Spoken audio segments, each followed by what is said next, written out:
Right after the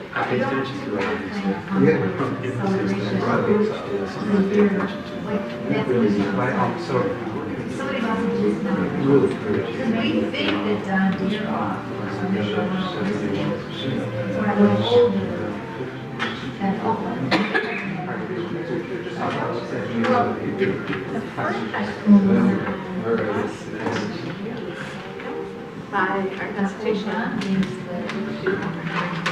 Yes. It always is 100 grades that they had more than one class a year, so that was improvement. So, Sure, John Lockyer then Alex. Did you have fun playing with the well, maybe, yeah, it just seemed to Did you have fun with the agenda? Oh, man. Oh, that's my first time. Well, it's in the MML caucus, the municipal caucus. It's mostly MML staff.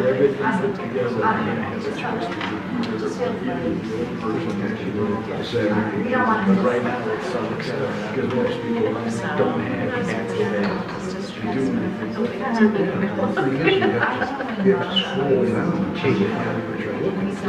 You can go. When we're bringing it up, up on the top, there's a little First Lady's Rising. store. One of the maps is me. Click on that and it'll bring down. Yes, you're saying.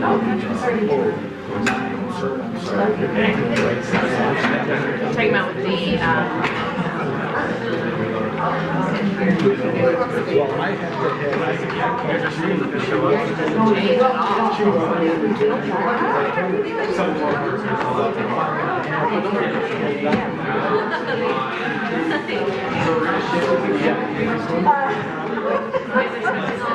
change at all.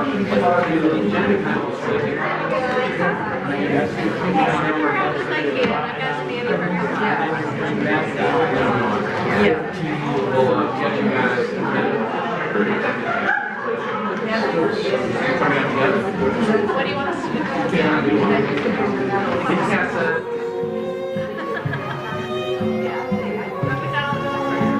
overview and then I'll come up and say whatever.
Commissioner Macy.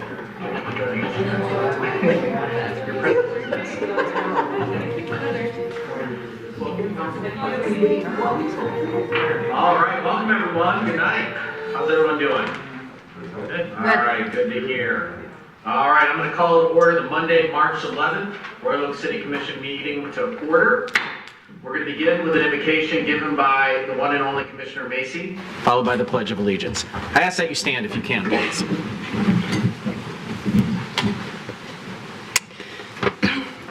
Yesterday morning, our clocks all sprang forward an hour, an annual reminder that spring is on the doorstep. For the first time in many months, it was still light out as this meeting began. The tigers are in Lakeland, local kids are starting spring sports, my crocuses have pushed their way to the surface, and March Madness is about to begin. Outside, March is coming in more like a kitty cat than a lion. Punxsutawney Phil had it right this time, winter is behind us. And springtime is an opportunity to seize new possibilities in this still young year. A chance after New Year's resolutions have faded to begin anew. 4 years ago, I wasn't thinking about spring as a time of renewal. Probably none of us were. I still distinctly remember March 15th, 2 days from now, as the day COVID got very real here in Michigan. The unprecedented lockdown, the staggering global statistics and stories of sickness and death, the massive disruption to life, the upending of our need for social interaction, all combined to break society. And now, 4 years later, it's shocking to look around and see how much has changed in those 4 short years. We still find ourselves in the process of rebuilding a new way of life in this new world. So as we are entering spring this year, I'm holding out hope that we can bring joy and positive change to this moment in history where we're forging a new path. A post-COVID flowering of a better way to live together. It's easy to despair still when you watch the news or scroll social media and are confronted with all the terrible things that are happening in our world. But we must take what we've learned from the last 4 years and seek the hope in each other. We may not agree on all the solutions, but we could choose to move forward with kindness and cooperation. Let us take a hint from the world around us, renewing so beautifully in front of our eyes this March, and renew our own efforts to build the future we want for ourselves and our neighbors. Amen. Amen. I pledge allegiance to the flag of the United States of America and to the republic for which it stands, one nation, under God, indivisible, with liberty and justice for all. All right, we're very fortunate tonight to have 2 special guests with us. We're going to now have a legislative update from State Representative McDonald and State Representative Price.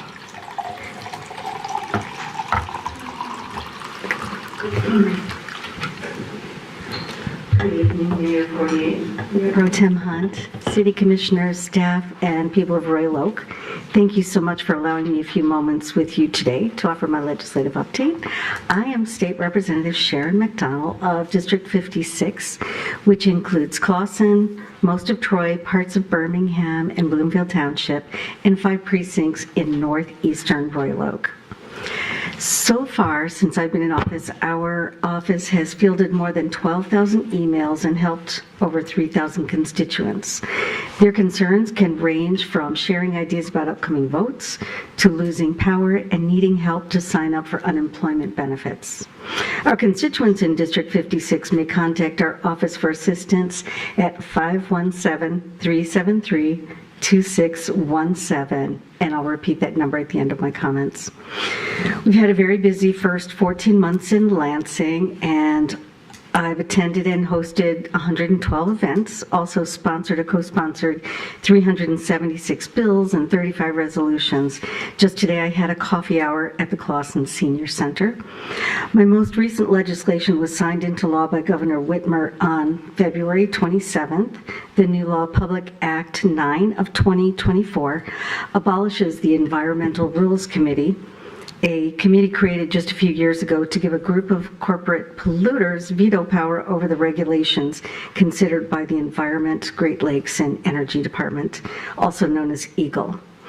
The new law ensures EGLE can move forward utilizing sound science to better protect public health and the environment while helping the state to be more efficient. Last year, we passed quite a bit of popular legislation, all of which is now law. And this is the first time I'm speaking to you, so I thought I would go over some of that. It included repealing the anti-labor right-to-work laws of a previous administration, the repeal of retirement taxes, and an increase in the EITC, or Earned Income Tax Credit for working families.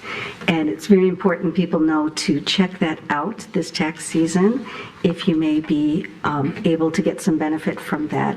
You can contact my office for information about that as well. We passed a very popular package of common sense gun safety bills that maintain over 70% approval among Michiganders.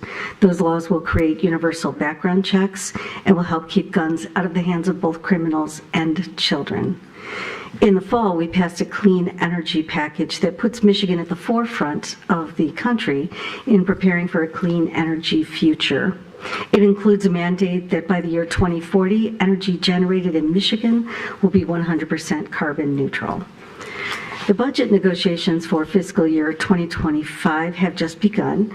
In the budget for fiscal year 24, we made some good strides for the people and municipalities of Michigan and District 56. We approved a $62 million year-over-year increase in revenue sharing with municipalities that will bring more of Royal Oak's money back to Royal Oak.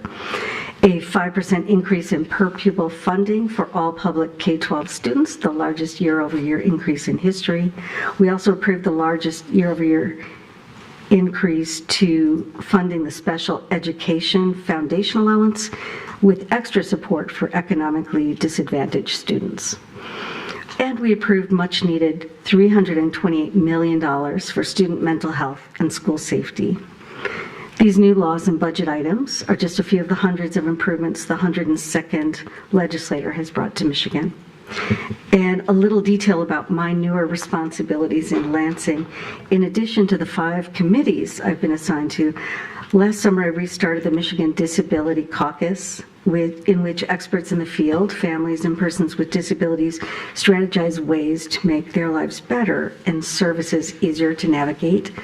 I was also appointed to the Attorney General's Elder Abuse Task Force, where we focus on protecting older Michiganders from all forms of exploitation.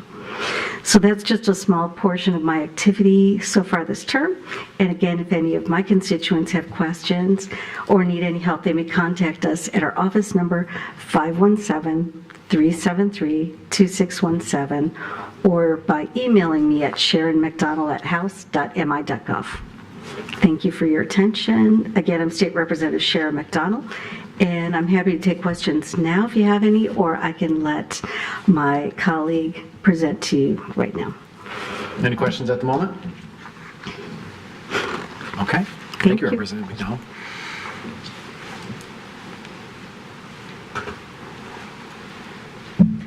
Hello, thank you for having us here today.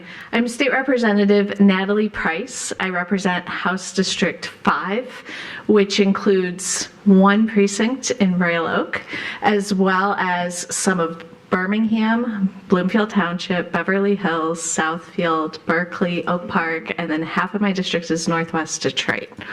So I'm very grateful to be here, grateful for my colleague to give such a fantastic overview of what we've been doing. Just a few additional things I wanted to share.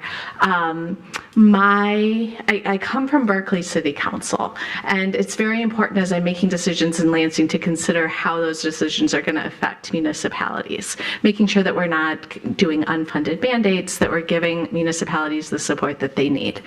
You on Royal Oak have 4 fantastic state representatives, Representative McDonald, Representative Weiss, Representative Helena Scott, and me. We all have different areas of influence and expertise within Lansing, and we are keeping at the forefront Royal Oak, all of Royal Oak residents at mind when we're making decisions and advocating for budget items. So When I talk about areas of influence, Rep. McDonald mentioned she and Rep. Scott serve on a lot of policy committees. Representative Weiss and I both serve on appropriations committees primarily. So we're making budget decisions. I serve with Regina Weiss on the school aid budget. We're very proud of that increase in per pupil funding. We're also very proud of securing free breakfasts and lunches for all students, hoping to make that a permanent feature. We were able to also do just more equitable funding for things like transportation and infrastructure. We have a long way to go. We're still $4.5 billion away from fully funding education, but at the very least, we are making decisions about the money we have with equity in mind. That's really important to all of us. In addition to school aid, I serve on the Appropriations Committee for Department of Health and Human Services, keeping public health at the forefront. Also, higher ed. I chair a very strange committee with Senate called Joint Capital Outlay, advocating for infrastructure projects for higher ed institutions. We secured over $200 million state dollars through bonds for higher ed institutions, plus a match. We're going to have over $450 million in the next 5 years going to major infrastructure projects for our higher ed institutions to help with retention, recruitment, workforce issues, and those will all be great prevailing wage union jobs. So those are some of the things that I'm working on. In addition to all the appropriations work, I work on tax policy committee, making sure that as I'm considering how we should spend money equitably from the state, we also need to make sure that we're bringing in money in smart ways that do the most good for the most people. So Representative McDonald mentioned us repealing the retirement tax. We also expanded the earned income tax credit from 6% to 20%. Very proud of those. We also heard from the folks who look at the next year's revenue in our consensus revenue estimating conference. Our economists tell us that our revenue for this coming year is expected to be the same. So that was a good lesson for those of us advocating for investments in people and equitable tax policies, that we're able to make real smart decisions about how to invest our money and still see revenue be solid as a result. And I know that you all care about that balanced budget and making sure that your revenue sources are secure, and that's important to us as well.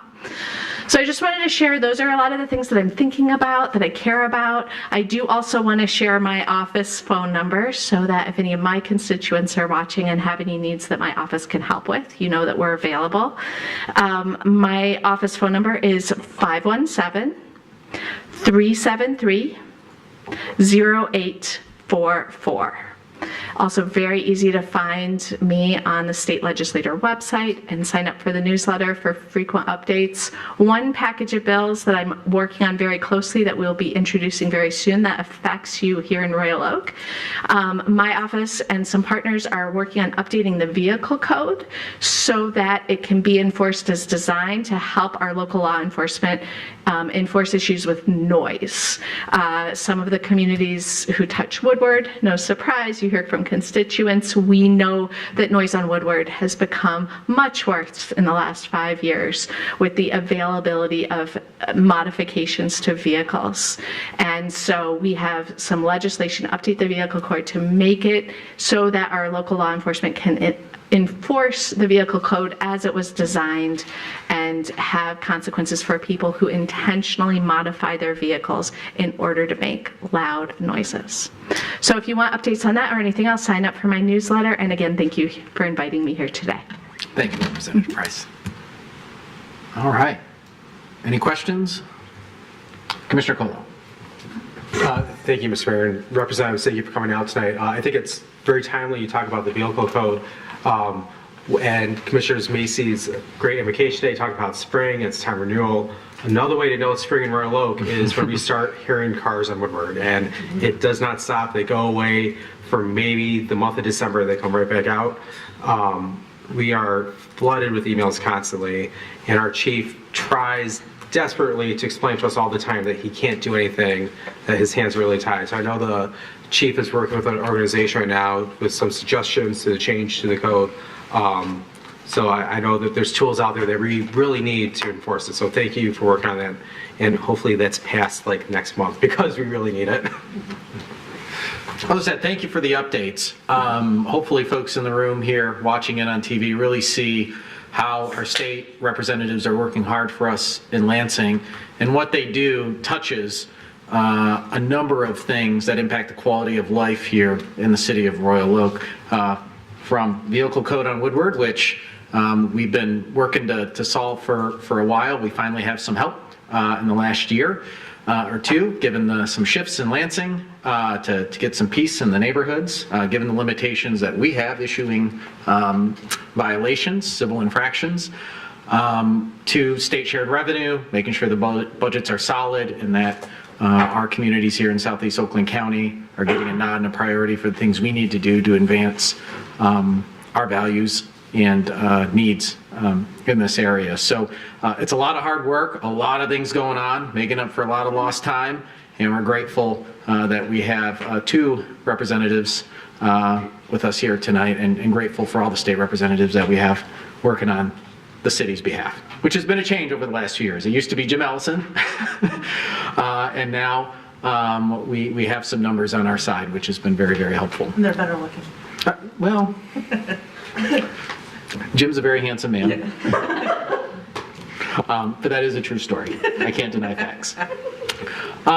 So really grateful for your time here tonight. And I know just personally, you guys are always open to any resident that has an issue, fielding their calls, talking to them, whether it's your staff or yourself. And, not all issues are, $200 million issues. Some issues are, small, and I know you guys do in your offices and as well as yourselves do an amazing job helping out the people of Royal Oak. So we're grateful for your time tonight and grateful for every day you spend serving our community. All right, no other questions? Okay, I'm looking at Commissioner Colo here. He's good?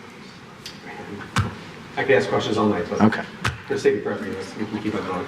perfect. All right, well, thank you.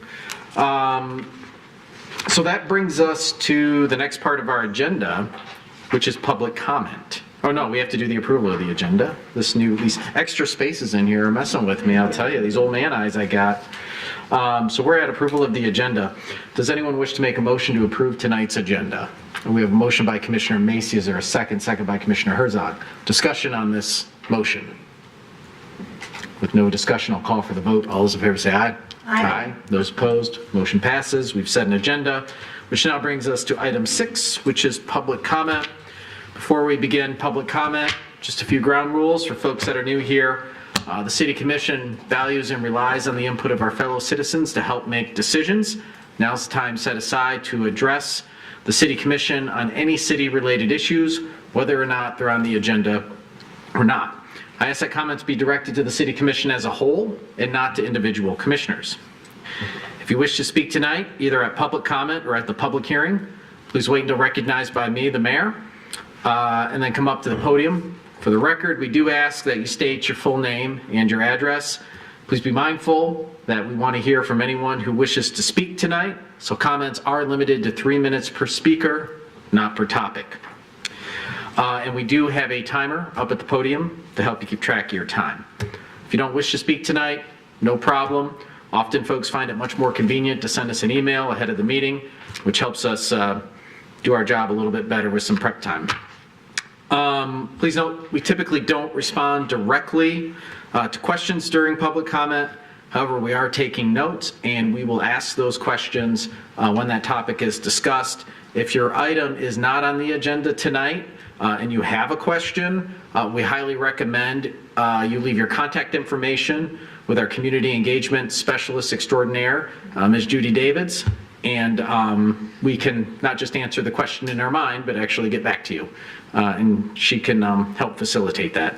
Our city manager, or interim city manager, is also taking notes and addresses and follows up with matters accordingly. So, with that, who's first tonight? Mr. Ashley. A little slower these days. No worries, take your time, sir. Okay. My name is Alan Ashley. I'm a vice president at Royal Oak Manor Senior Co-op.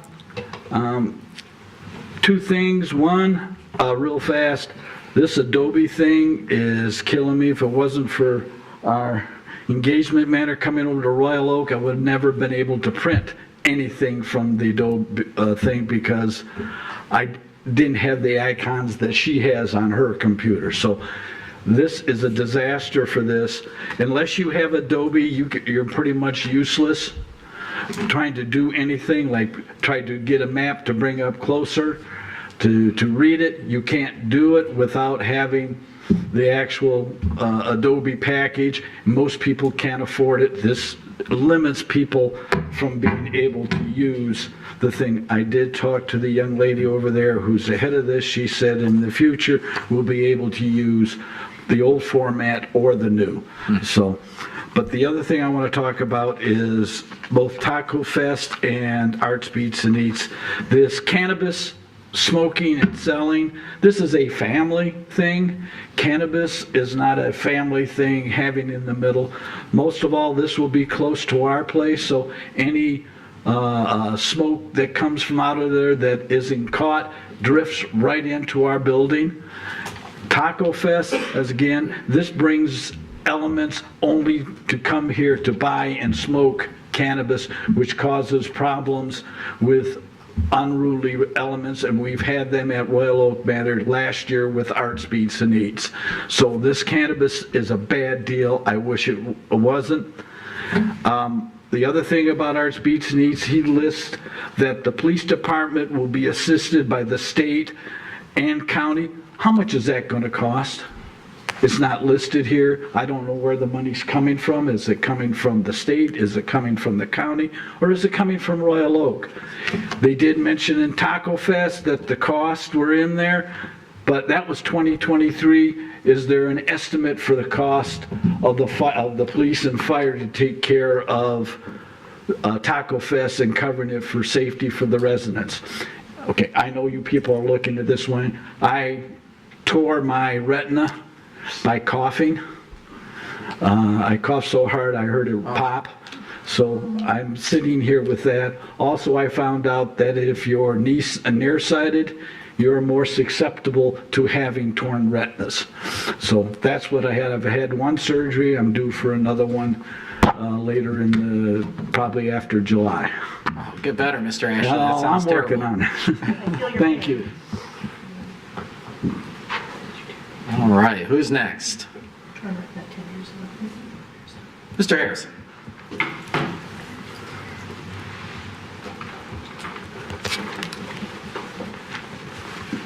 Thank you, Mayor.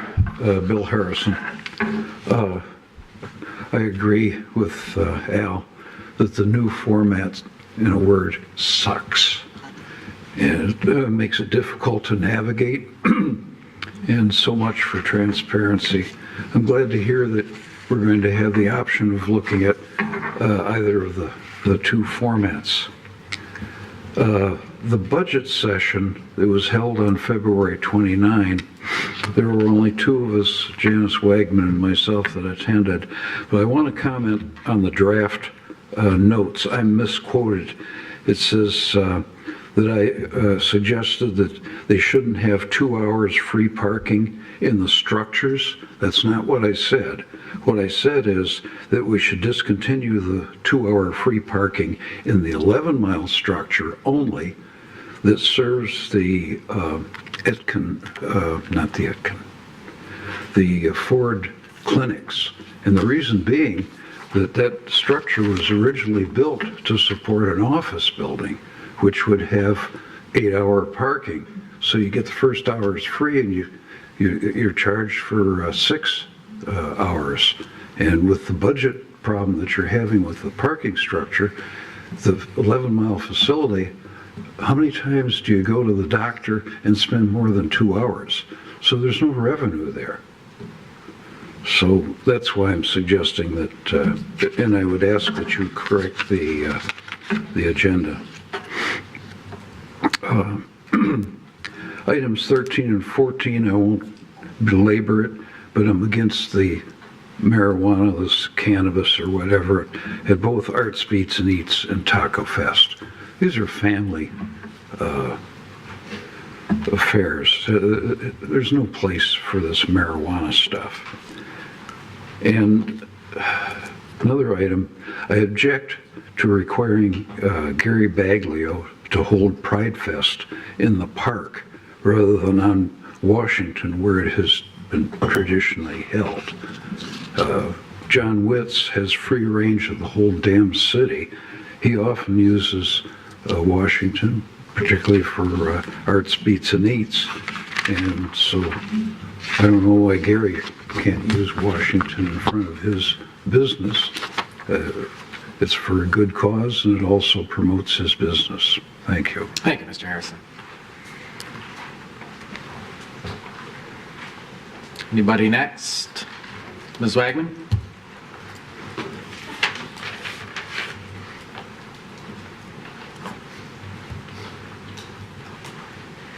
Good evening. I'm going to third on the agenda software that you're using. If it works better for the community and you want to spend $14,270 for staff, that's fine, but it's not good for seniors. We're supposed to be a senior age-friendly community. A lot of seniors don't know how to use Adobe or don't have it. I don't have it, and I've used software for a long time. I've done ERP implementation, and that is just not user-friendly at all. So I'm glad to hear you're going to switch it. And I also noticed in the contract that you can discontinue it after a year, and unless the staff is getting good use out of $14,220 annually, I would recommend that. And secondly, I want to thank commissioners. I will do this first. It's been about a year that I FOIA'd for ethics forms from this commission. So I want to thank new commissioners Chisholm and Herzog for having submitted theirs like they are required to according to the ethics ordinance, which requires it. It shows any interest in real property located within the city, any ownership interest in the official may have, as well as businesses, and there's a requirement on family members. So again, thank you for submitting those. Commissioner Douglas already has hers in. I've got yours right here, although it does need updating. Pardon me, Mr. Mayor. Point of order, are we supposed to only address the chair? It's okay. Okay. Yeah, just keep those rules in mind, Ms. Wagner. Okay. Commissioner Macy has hers in after she was advised. My understanding, and Commissioner Hunt, thank you very much. I was advised that the city manager's office does not have some that were already turned in, and I have asked that they be submitted, even though it's not required by ordinance. So we have two people that have not turned them in, and I'm going to say it, Mayor Fournier and Commissioner Colo have not turned them in. It's just transparency. I don't think there's anything going on. I just think that the ethics requires it, and it should be there in case anybody in the public wants to know. So just submit that. Thank you. Thank you, Ms. Wagman. All right, who's next? Yes, ma'am.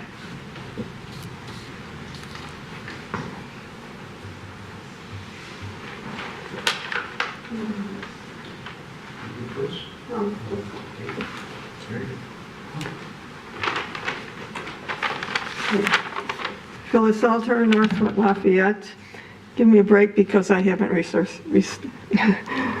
haven't played with this yet.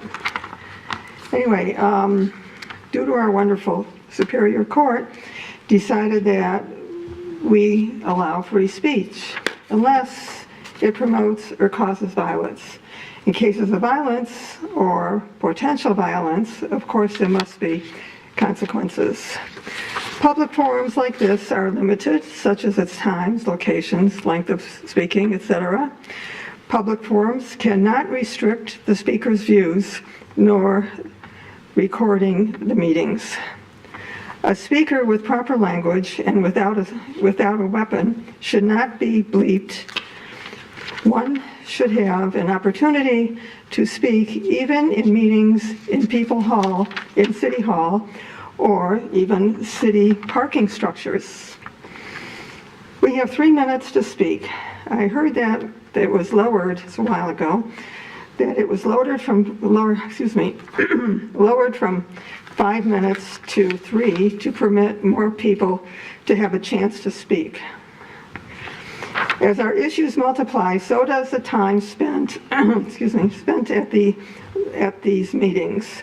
Why is this? Maybe because the most important items to us are on the bottom of the agendas. So difficult it must be for residents to have families and, families to attend, and sometimes worse, to have them return an additional meeting due to delays. So that's probably why you don't get that many the second time around. At one of the meetings, it was suggested by a member that residents should have more opportunities to actually speak and ask for more information on the issues. In the other word, transparency, I can't even talk. The ones I heard, one had intimated that we were not capable of understanding some issues, and another response was that they would look into it. Now, how much time does it take to, how much time and how complicated can it be to stick a sign in the ground or provide relevant, clear information? How many detrimental permits have been allowed? We are residents, and we are entitled to respect. Thank you very much. Thank you. All right, who's next? Mr. Meister?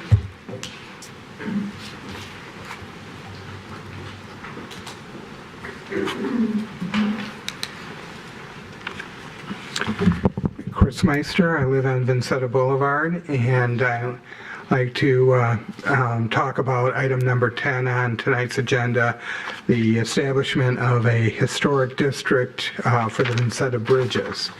And I'm here to express neighborhood support for the designation and the idea of preserving the bridges, which are some of which are in need of repair. And there's an appeal about the bridges that goes beyond the neighborhood. I mean, the whole Vincetta Boulevard is a popular walking and running and biking route, and it's a nice curving path that, many people, come to the neighborhood and park their cars just to walk and bike along the route, and the bridges are a part of it. The bridges are a reminder of the fact that there was a creek, Red Run, going down the middle of the boulevard at one time. And so it's a link to our natural past that's gone. It's also a link to our tribal past, because it was a trail that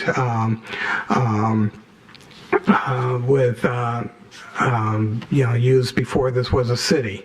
And so it's a very vital part. These bridges are really intrinsic, and it's a unique Royal Oak feature, and it's not standing in the way of any development. It's it's something that can be preserved without cost to future plans, and we've lost so much of Royal Oak in recent years just through growth, and this is a wonderful opportunity to preserve some of it. So thank you very much. Thank you, Mr. Meister. Anybody else wish to speak at public comment tonight? Going once, going twice. All right, we're going to close public comment and bring the meeting back to this side of the table, which brings us to item 7, the consent agenda. Does anyone wish to pull anything off the consent agenda? Commissioner Macy. 7AA. 7AA. All right. Anybody else? All right, does anyone wish to move forward with the consent agenda with the exception of 7AA? Commissioner Douglas makes that motion. I move approval of the consent agenda. Okay. With the one exception. Okay, motion by Commissioner Douglas. Is there a second? Second by Commissioner Cheatham. All right, discussion on the consent agenda. All right, with none, I'll call for the vote. All those in favor say aye.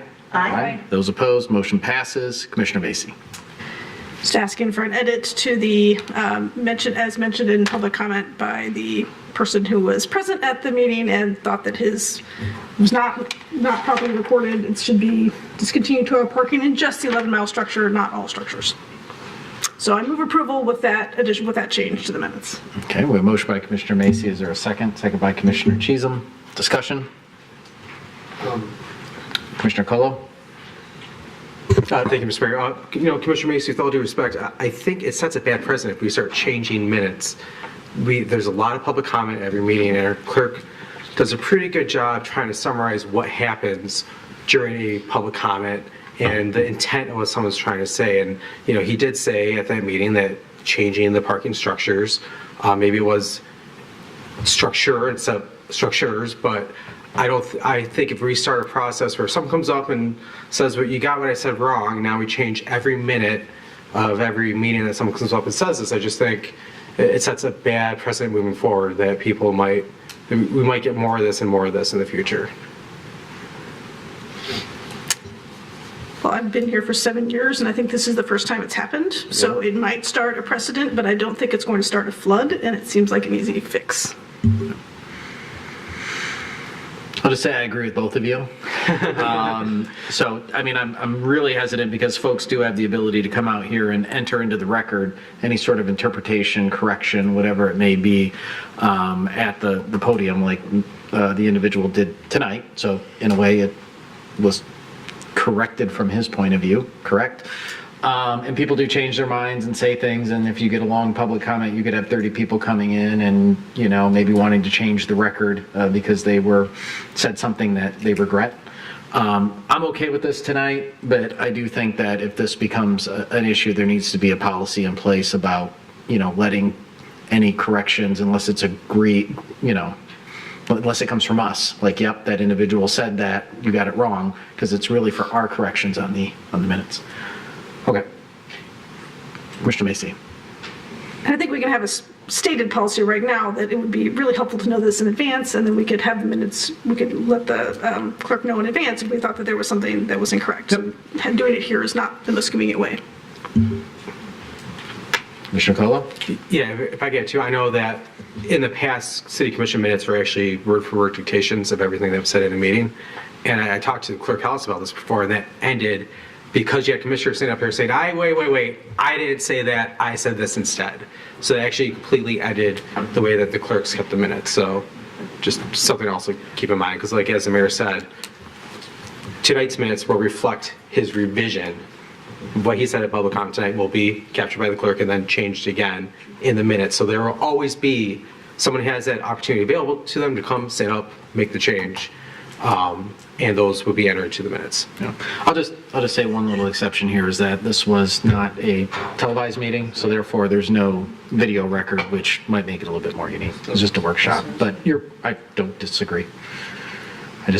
I know how some folks may operate and try to bog down, things in the future. So, okay, motion's on the table. Second.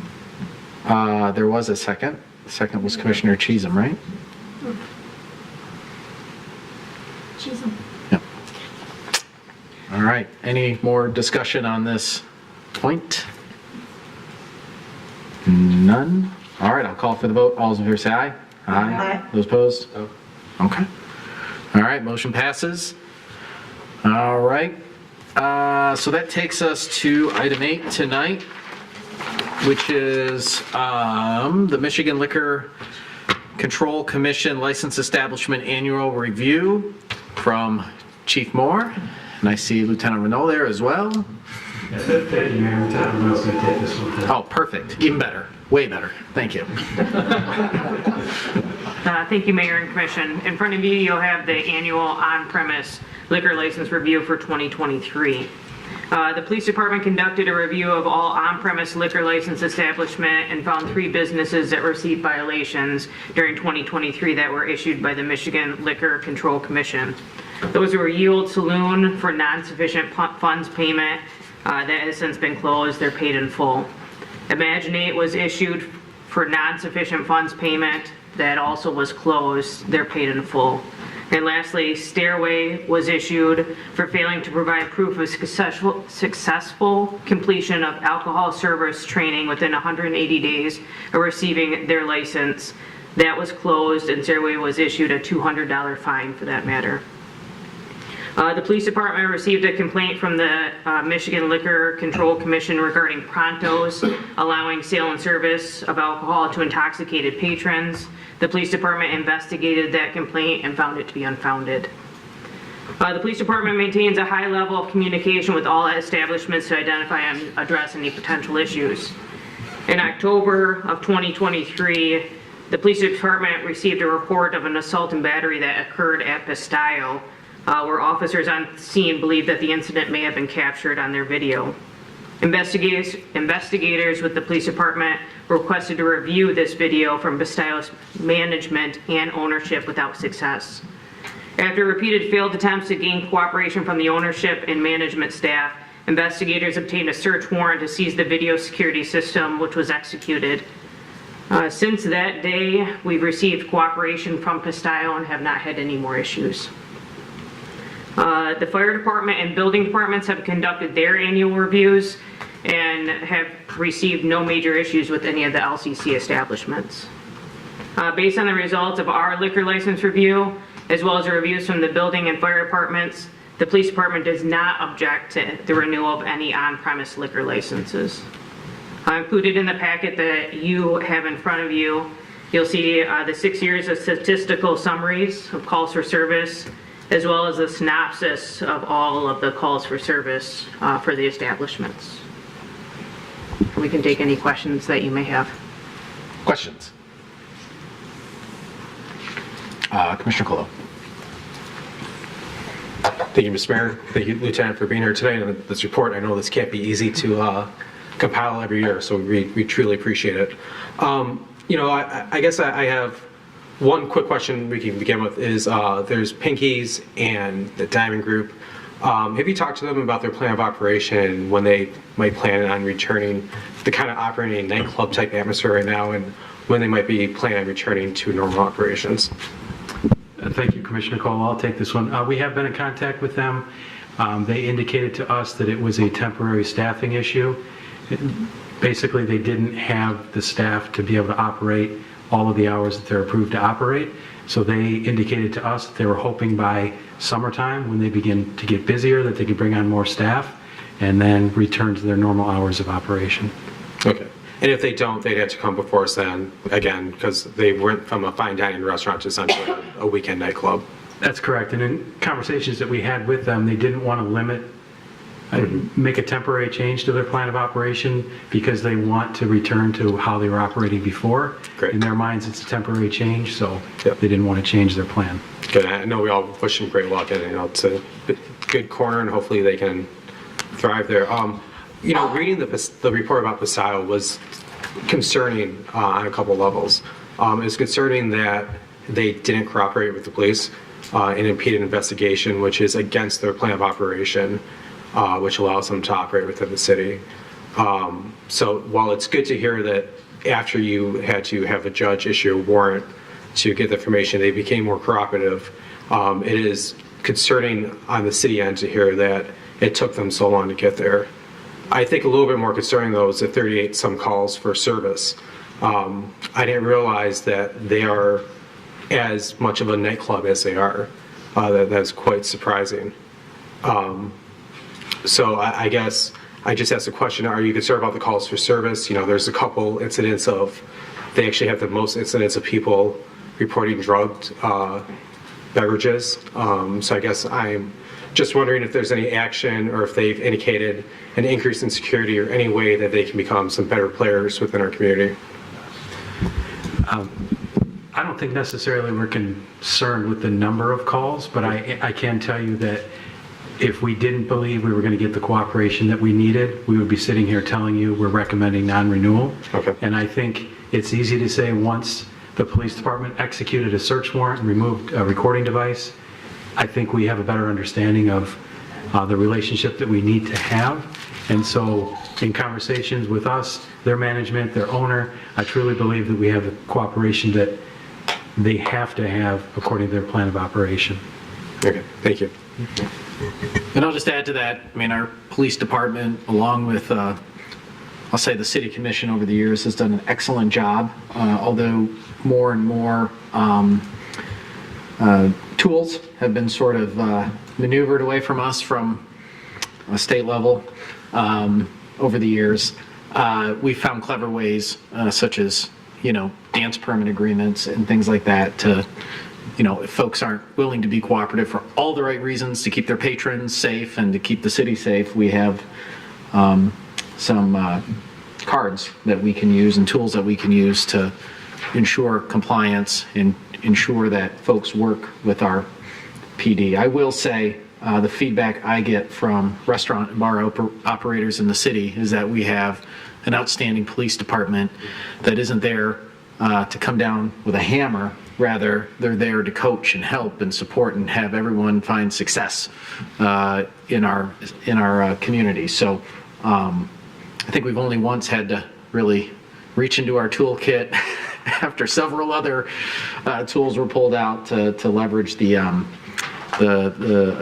very effective tool. But I think the relationship that our team has with these proprietors is really, really good. And I think them being new, it's just going to take them a little time to understand that,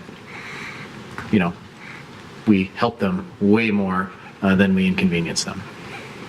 Not we. Sorry, guys. RPD. All right. Any other questions for Lieutenant Renault or Chief Moore? Okay. Any motions to accept this report? Motion by. Mr. Mayor. Actually, yeah, because this is going to the state. Remind Actually, us you don't again. need to make a motion. You can just, the only time you'd need a motion if you're objecting to the renewal. Right. I mean, if you wanted to say you don't have any objections, you could, but no motion is necessary. Yeah, I just know in the past we may have accepted it, not taken any Receive action it, on it. Yeah. But it's up to you guys, whatever you want to do. We can move on to agenda number 9 if that makes it easier. One less thing for the clerk to have to document. Always looking out for City Clerk Hallis. All right. Well, we'll move on to item 9. I see we have City Engineer Donahue here. Yes, good evening, Mayor and City Commissioners. Tonight, I'm here to present Standard Resolution 5 for our 2023 sidewalk program. The work associated with that project is now complete, and we're ready to move forward with Standard Resolution 5. The target area for this program was roughly in the southwest quadrant of the city. We had just over 4,800 total properties within that target area, and of those, only 941 will be receiving a bill, so just under 20% of the district. Properties can request a payment plan for 6 years with 6% interest if they desire, and we did have a few of those requests come in. Otherwise, all the other properties will receive a one-time bill this spring.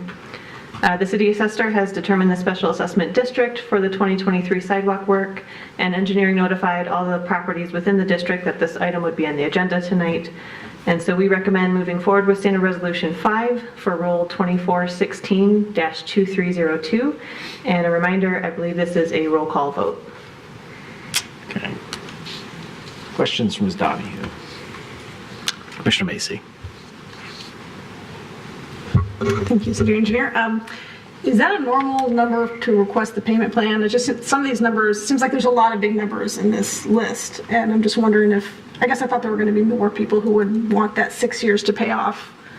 In the past few years, it's usually like we have a handful and then they get their bill and then they request a payment plan, and we usually administratively approve that. So last year, I think we went from like 3 or something at this meeting, and it ended up being more like 12. So it's still not very many that go through that process. And most people are, if they have a bill, it's usually one flag. So it's a little over $300 that they're paying. So some people would rather pay that than deal with the 6% interest. Thank you. Mm-hmm. Any other questions, Commissioner Colo? If there aren't any other questions, I'll move Standard Resolution 5. Okay, we have a motion by Commissioner Colo. Is there a second by Commissioner Hunt? Okay, and this move is roll call. Let me get to the bottom here. Okay, we'll start with the motion, or I'm sorry, any discussion? Okay, we'll start with the motion maker, Commissioner Colo, Yes. Commissioner Herzog, Yes. Commissioner Chisholm, Yes. Commissioner Hunt, Yes. Commissioner Macy, Yes. Commissioner Douglas, Yes. and I vote yes. Okay. All right. Sorry, for everyone we do have, as was mentioned in public comment tonight, a new agenda system here. So if you see us staring at our screens for a minute, getting used to the new way of looking at the agenda is going to take a adjustment here. Okay. All right, well, Ms. Donahue, we need a budget amendment motion as well here. And I don't believe that's roll call. No, that's just a regular vote. Okay, does anyone want to make a motion accordingly? Motion by Commissioner Colo, is there a second? Second by Commissioner Douglas. Discussion? All right, with none, I'll call for the vote. All those in favor say aye. Aye. Those opposed? Motion passes. All right. Now I'm going through.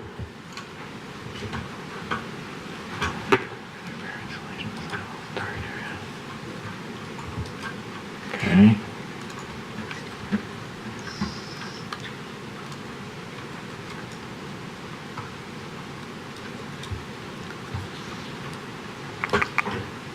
I think, oh, now I'm into 10. Okay.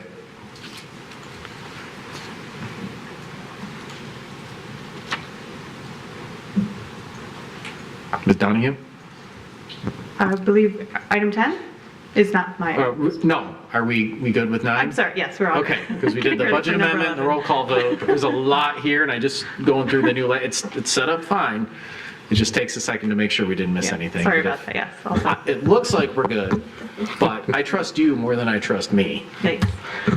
Okay. All set. Thanks. All right. Thank you. All right. So that brings us to item 10, which is the Vincetta Historical proposed amendment to Royal Oak Code of Ordinances to amend the 82 Historic Preservation to establish Vincetta Bridges Historic District, second reading. Mr. Grachowski, we had a lot of discussion about this last time. I think it was a unanimous vote, if I wasn't mistaken. Minus one member that was absent. Minus So one that's member. why it's back on Ergo, it's not on regular consent. agenda. So therefore, anything more to update on this in regards or just a straight up second reading? Thank you, Your Honor. No, this is a second reading. Nothing's changed between first and second reading, so absent any further discussion or questions, we ask that you, move accordingly. Thanks. Without calling anyone out, I'm just going to randomly look over here to my right in the event that the person that wasn't here last time may have any, looking up, any points to make, any discussion points, chance to chime in. No, I don't have anything additional to say other than what was stated at the meeting. I did watch the meeting while I was out, so if there's no other discussion, I will move approval and apologize for having to bring this back before you guys. Oh, no worries. All right, we have a motion by Commissioner Hunt. Is there a second? Second by Commissioner Douglas. Any discussion? Commissioner Colo. Thank you, Mr. Mayor. Just in discussions with the city attorney, I guess one thing I think we might be able to add here tonight is we talked a lot about the public works within the right-of-way, the maintenance, the trees, utilities, etc. Talk with the attorney, there's potentially a need to carve out an extra addition for public works projects, which would be in addition to the utilities that we called out. This would just codify what we talked about at the table at our last meeting, but make sure it's just in the code and in the ordinance so that it's clear that public works improvements to that area are allowed. Commissioner Macy?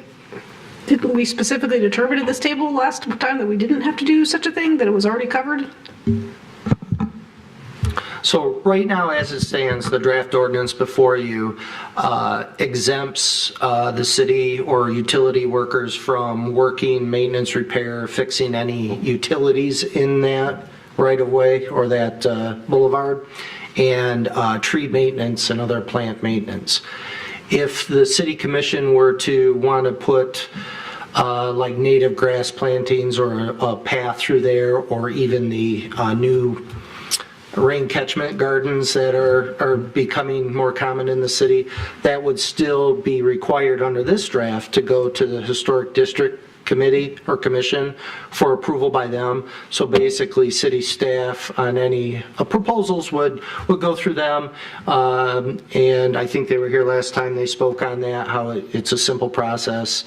And then after receiving their input, then it would come back. So I think what Commissioner Colo is indicating is that we have an opportunity, if you so chose, to add another item to those lists of exempted items that the city would have to obtain Historic District Commission input in if you chose for any public works projects such as sidewalks, rain type of catchment gardens. I'm not using the proper word. I'm looking at the engineer, the ones that are on the side of the road that are, and those types of things. So I believe that's what Commissioner Colo is speaking to, but right now it's just utilities and trees basically.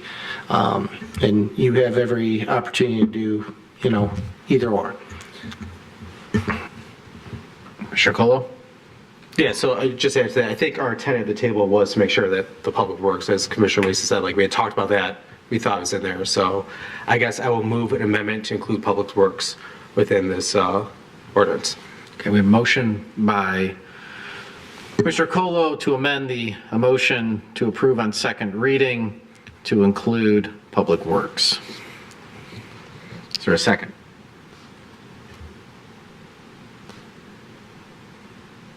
Without seeing a second, the motion to amend fails. So that brings us back to the original motion, which is to approve on second reading. Any other discussion? Commissioner Douglas? No, No? that was just a twitch. Just a hand twitch? Okay. All right. Well, I will call for the vote. All those in favor say aye. Aye. Aye. Those opposed? Motion passes. All right. Maybe just one discussion point on that. I think it'll be fine to go through the historic preservation district if we want to make any real significant modifications, even with rain gardens. And I think it would be clearly easier in there to take that step out as Commissioner Colo proposed. I don't think, just to be clear, even though that edit didn't get approved, it doesn't mean that no work can be done. It just has to go through an extra layer to get a second set of eyes on it, to make sure it's within the spirit. Okay. That brings us to... Vote. What's that? Did we vote? We did vote. Did you vote?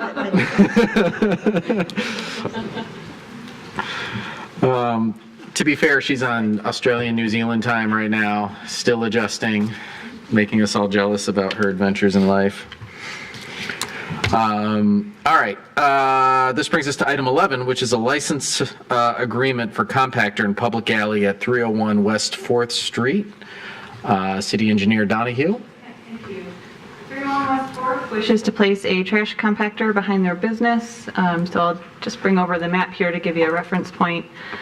So we have 4th Street and Lafayette, and this is a public alley, kind of an odd-shaped alley within our city. And then this business here owns this roughly square parking lot area that's private property. And so that's kind of the area that we're looking at. And here's the exhibit kind of showing the encroachment that is being proposed. So the paved parking area behind the building is owned by the property owner, and then it's bordered on all sides, or on the two sides, by the city's public alley. The proposed compactor location is partially on private property, and then as you can see, this darker gray triangle areas That's the requested encroachment onto the city's public alley. The property owner noted that the orientation and location of the compactor as shown would provide a better angle for garbage pickup for access to empty the compactor. I did want to note that this encroachment that's being proposed tonight assumes that the applicant can obtain a variance from the ZBA to skip installing an enclosure around this compactor. And we rewrote the license agreement in such a way that if they do not get the variance, it is then void, and then they would have to come back and do another request with an enclosure included. Staff is not recommending approval of this license agreement, partially because there's already space on the private property for the compactor. And then additionally, approval of this license agreement could set a precedent for all the other properties that have businesses along that alley to request similar encroachments. And we've had 18 code violations there since 2017 related to trash and dumpsters and refuse in the public alley. So it is a concern for staff to set a precedent with this. I do believe the property owner is here tonight if you want to bring him up or ask any questions, but that is the summary of what's before you tonight. Okay, thank you. Questions, Ms. Donahue? Commissioner Douglas. So the trash bins that are there, are they in the public alley, or do businesses have like an area that they own outside the footprint of their building? They are all supposed to be within their building, and I believe they all have a place for them. They are often ignored and put in the alley, and then they get code violations for that. Got it. Okay. Yeah, I see that. Thank you. Mm-hmm. Commissioner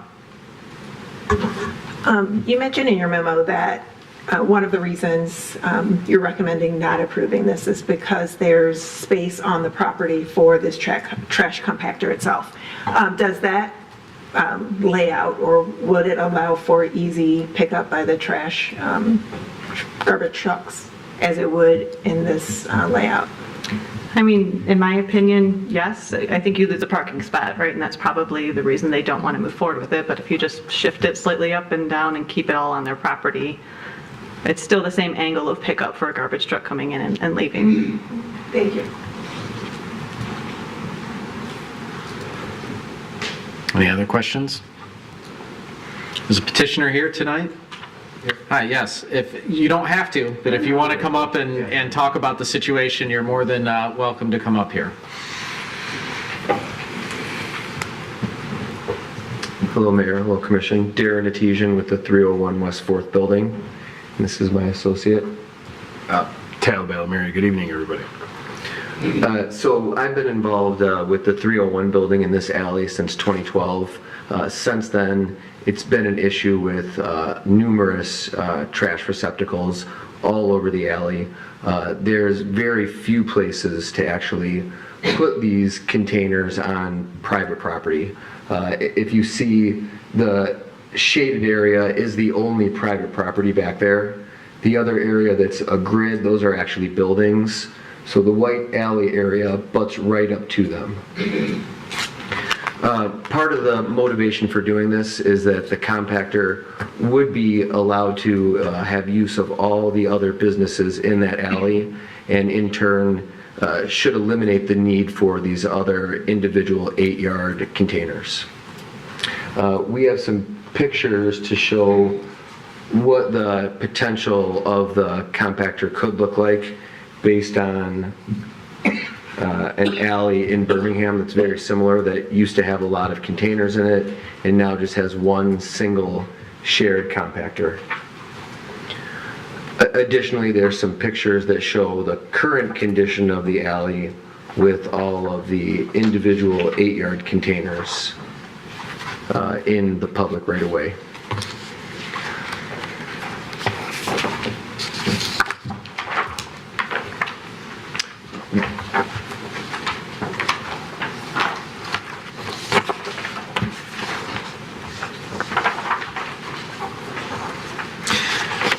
And you said one of the strategies behind the request for this agreement is to that there will be a consolidation with the compactor? That is correct. So currently, we have one container in the alley.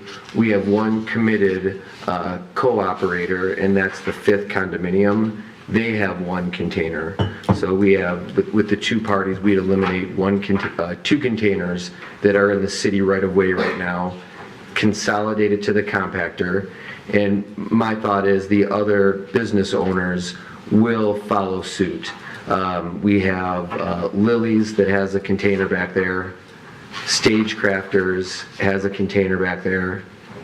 And Imaginate has. Imaginate as well. When you say follow suit, is that based on any sort of enforcement in their lease, or? Well, we don't control their lease per se, but their containers are in the city right away, so they could be ticketed, which they are, as far as I'm aware, they are currently not being ticketed. Secondly, we've had meetings with them and planning as well. They've expressed that if you can get the container in place, they don't see a reason why they wouldn't want to participate in it.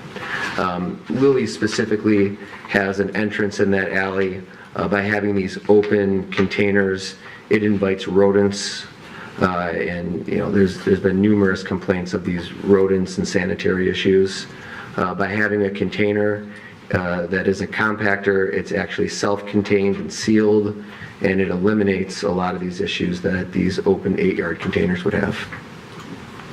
Commissioner Douglas? Yes, thank you.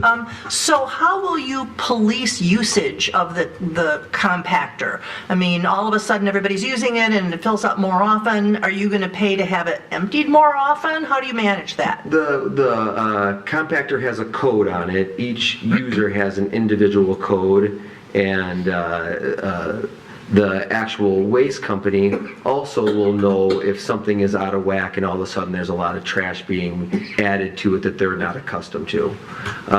The picture that we showed of the compactor in Birmingham is in an area called Willets Alley, and we participate in that compactor, and there's 6 different building owners that are involved in that compactor. So, and further, are you saying that if you put the compactor entirely on your property instead of using a portion of the public alley, I mean, would you still allow others to use it or not? Well, we have a window of opportunity here. We met with the waste removal company. They said this is the spot that works the best for them. There are some overhead wires that go across there. This allows them to pull that bucket out without having to go deep into that area. Additionally, on my end, on our end, we have commitments that are written in the leases that go out numerous years for these parking spaces. So the window is if we can get this small piece of land from the city to use, we can put the compactor in. If we can't, I cannot break the commitments with the tenants that have the right to that parking area. Thank you. Thank you. And maybe I have a question. I'm trying to find it here in the lease agreement. Maybe it's Mr. Grochowski. What is the period of the lease? How long? The license agreement, I don't know if there's a time limit on it, but it is revocable. So if we did something that didn't fulfill the obligation. Yeah, I know. I saw that we have the right to terminate for convenience and all of that. I just didn't see a period on it. I see the effective date, but I don't necessarily see an end date. It's just unless there's an issue, then we have the right to say this isn't working out, it's causing problems, it's not solving problems like we thought, it created more, we're just going to part ways. And if I could, this is not a typical alley. The alley just dead ends into the building at the top of the screen. Additionally, there we go, yeah. Additionally, the alley was never paved, so it's left in part dirt condition as well, which is really contributing to the rodent problem. And we feel like this could be a catalyst to just improve that alley, get these dumpsters cleaned up. Maybe the city would want to contribute to then pave that alley back there to help with the rodent. There's also a storm detention issue where the storm basin is washed out around the catch basin because there is no pavement there. Did you need an answer to your question? No, I got an answer. It's indefinite. Yeah. They can revoke whatever. Okay. Commissioner Douglas. Where is there no pavement? That the long skinny strip on the right-hand portion of the drawing, yes, this is actually dirt in a portion of that. The part that goes up towards Lily's? That's correct. Right. And if you see that small square, that's actually a catch basin that's surrounded by dirt. Right, okay, thanks. Right there, yeah. And unfortunately, this is where, unfortunately, that Lily's has to deal with this, and this is an area that they have customers come in and out of because the parking structure over on 6th Street is right there. But if I may add something, I think the second photo, if I may add something, I think the second photo in the packet that I provided was a closer view of our dumpster and its current location. And I'm standing at the southernmost dark shade line.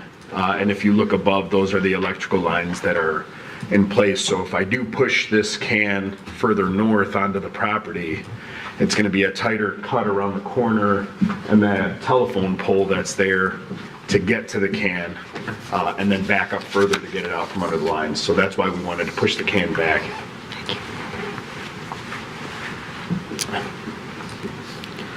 Okay. I'm looking at something right now. You guys have to bear with me. Oh, yeah, please. Thank you. I had my addresses mixed up. And then I think the 5th condominium has a compactor inside and they have space for their maybe 1 or 2 of the roll-off cans, but they leave those outside with the 8.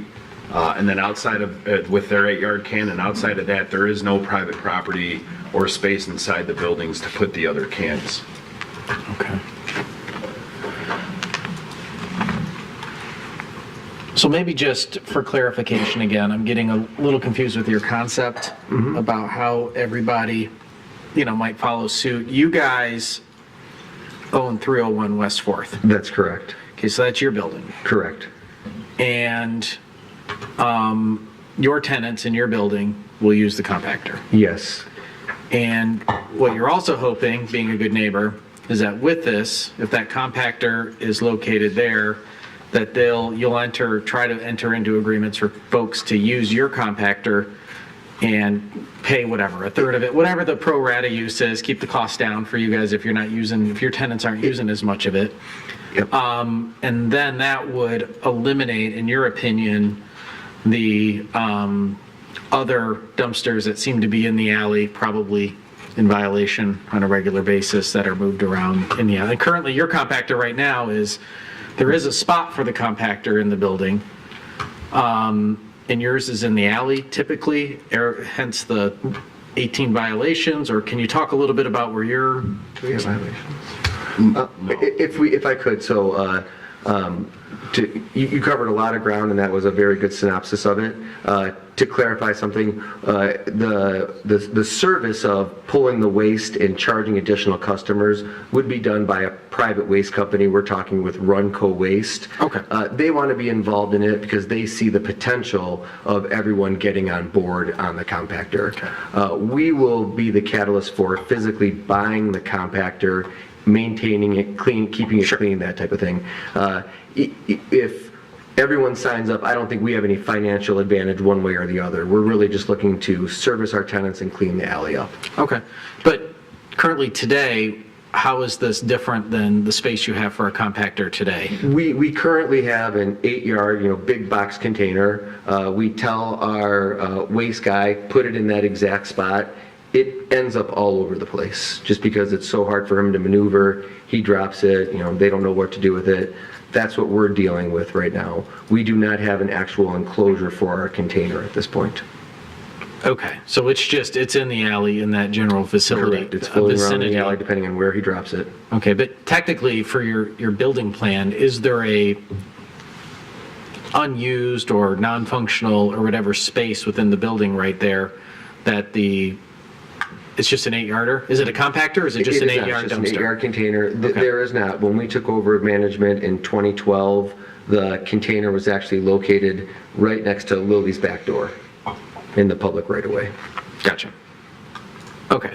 So we've since pulled it, directed our, waste removal guy to put it in that spot, but. So when you get a violation to correct that, where do you maneuver the 8-yarder to correct it? As far as I'm aware, I don't believe we've ever received a violation on that.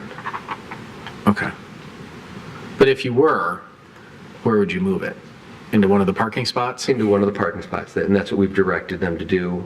Part of the code is to build an enclosure. We've not built an enclosure under the guidelines that we really want this compactor to go through. And the burden you're saying is, hey, look, I can do that. I can take a parking spot. I know you mentioned your contractual issues, but that's not of...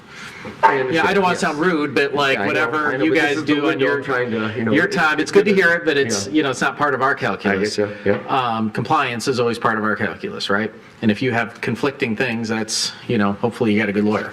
But for our calculus here, you're saying, okay, well, I could, put in a screen, put it right there in that parking spot, and I still have a challenge with some of the overhead utilities, as well as the provider of the waste management is struggling to get back there efficiently and move it around even within an enclosure.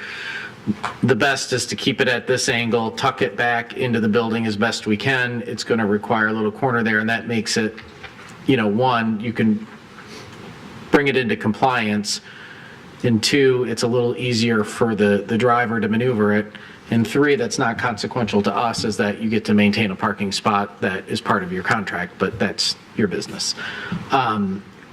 Okay. If I could, Mayor. Yeah. The compactor takes up a larger footprint than just doing an enclosure. So if we do an enclosure, we could still have it at the same angle, not violate my commitments to the tenants. It's going to be a much smaller container, but it doesn't do anything to clean up the alley. It'll just service our tenants. We're going to have this huge mess in the alley. We have 4 other 8-yarders floating around there, rats going in and out of them. These compactors are what works to clean up these alleys and these public right-of-ways. So what you're saying is, hey, for that little corner there, that little right triangle, I can put it, instead of just putting an 8-yard dumpster in there and being compliant for my tenants, I can put in a much bigger compactor that will be an incentive for, or at least a catalyst to help clean up the alley. That's your argument? That is correct. Okay. I understand now. Sorry.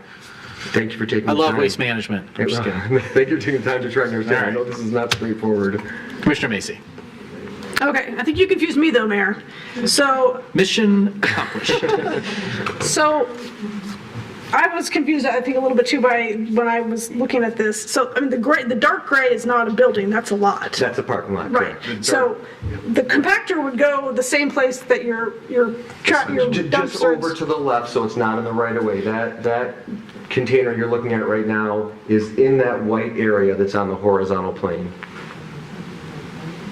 It's all the way in the white area in the horizontal plane. Correct, yes. Okay. Where this So there's no option of it going inside anywhere unless you build an enclosure.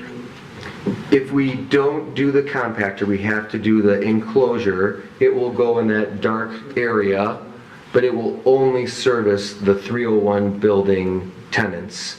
There's no potential for it to help eliminate some of the other containers. I was confused. I thought there was some option where it was like in a building, right? There is not. There's no option. When we took it over in 2012, that container for 301 West 4th was right next to the Lily's back door. And they were complaining like crazy over it. Okay, thank you. Yeah. Thank you. Sorry. And then, there are a few businesses in that same building as Lily's that don't have trash service. They go out and they conveniently utilize whatever door might be open in front of them to utilize whatever so the compactor will also allow us to regulate this and get these people who are utilizing the containers that are back there on board to actually start devoting to this. I mean, I don't know anybody other than Lily's in that building that has a trash service. So there's other elements that trickle down that might not be part of the calculus, but we're trying to get everybody involved in it. Sure. Questions for the petitioners? All right. You guys take a seat. We'll kind of talk about it up here and see where it goes. Thank you, Mayor. Thank you, Commission. So, Commissioner Douglas. So now I have a question for Ms. Donahue. Have you heard this all before and still recommend that we deny it? I had not heard that the idea was that this would be a joint use compactor. My understanding was that it was for this business solely. So that may change things a little bit, but in my opinion, I would want to see some sort of guarantee that that's the actual plan and people have signed on to this, as opposed to, we hope that they will, and then we still have dumpsters all over that alley. So. How much time would you guys need, sorry to get you to sit back down, in order to have an optimum outcome here where you would have at least a handful of folks using it? Would you need a year? Would you need 6 months? Would you need 2 years? What would you need to? Yeah, please come back up. Sorry, that was unfair for me to send you back and then have a question. Darren Atesian, 301 West 4th. I believe within just a matter of a few months, we could get our ducks in a row. We've been working on this for probably going on 3 to 4 years. Tim Thwing had put together a meeting group with the building owners in the alley, and we had 2 of those meetings, and they were very productive. We just really couldn't get it to the finish line. Okay. So everyone was very interested. If they hear that it's serious, the 5th is ready to go, and I think we can really get people signed up if they know that we can bring this to the finish line. Okay. The other 3 I'm sorry to interrupt. The other 3 businesses that have 8-yard or larger containers in the back have verbally committed to it. Imaginate, the 5th, and Lily's. Lily's was more hesitant to say, let me see the container and then I'll hop on board and know that this is kind of part of the program. So we're middlemaning both people wanting to see the other side do something, but they've all verbalized that they want to get in on it. And then policing the alley, we're hoping the city would also help us with, kind of urging everybody to get on board with the compactor. If I could, to clarify that, as far as I'm aware, we haven't received any tickets for being in violation. I don't believe any of the other building owners and business owners have received violations. If they were being ticketed, and they don't have any other place to put it to be in compliance and the rates are fair, it seems logical that they would get on board. Okay.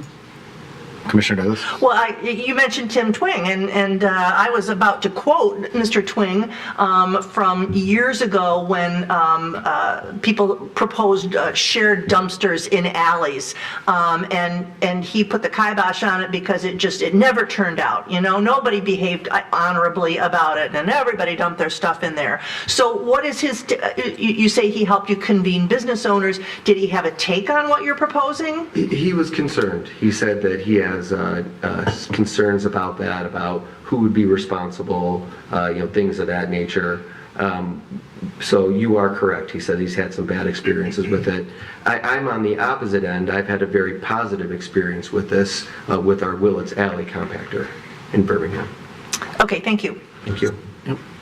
For me, I think there's some new facts here that are interesting.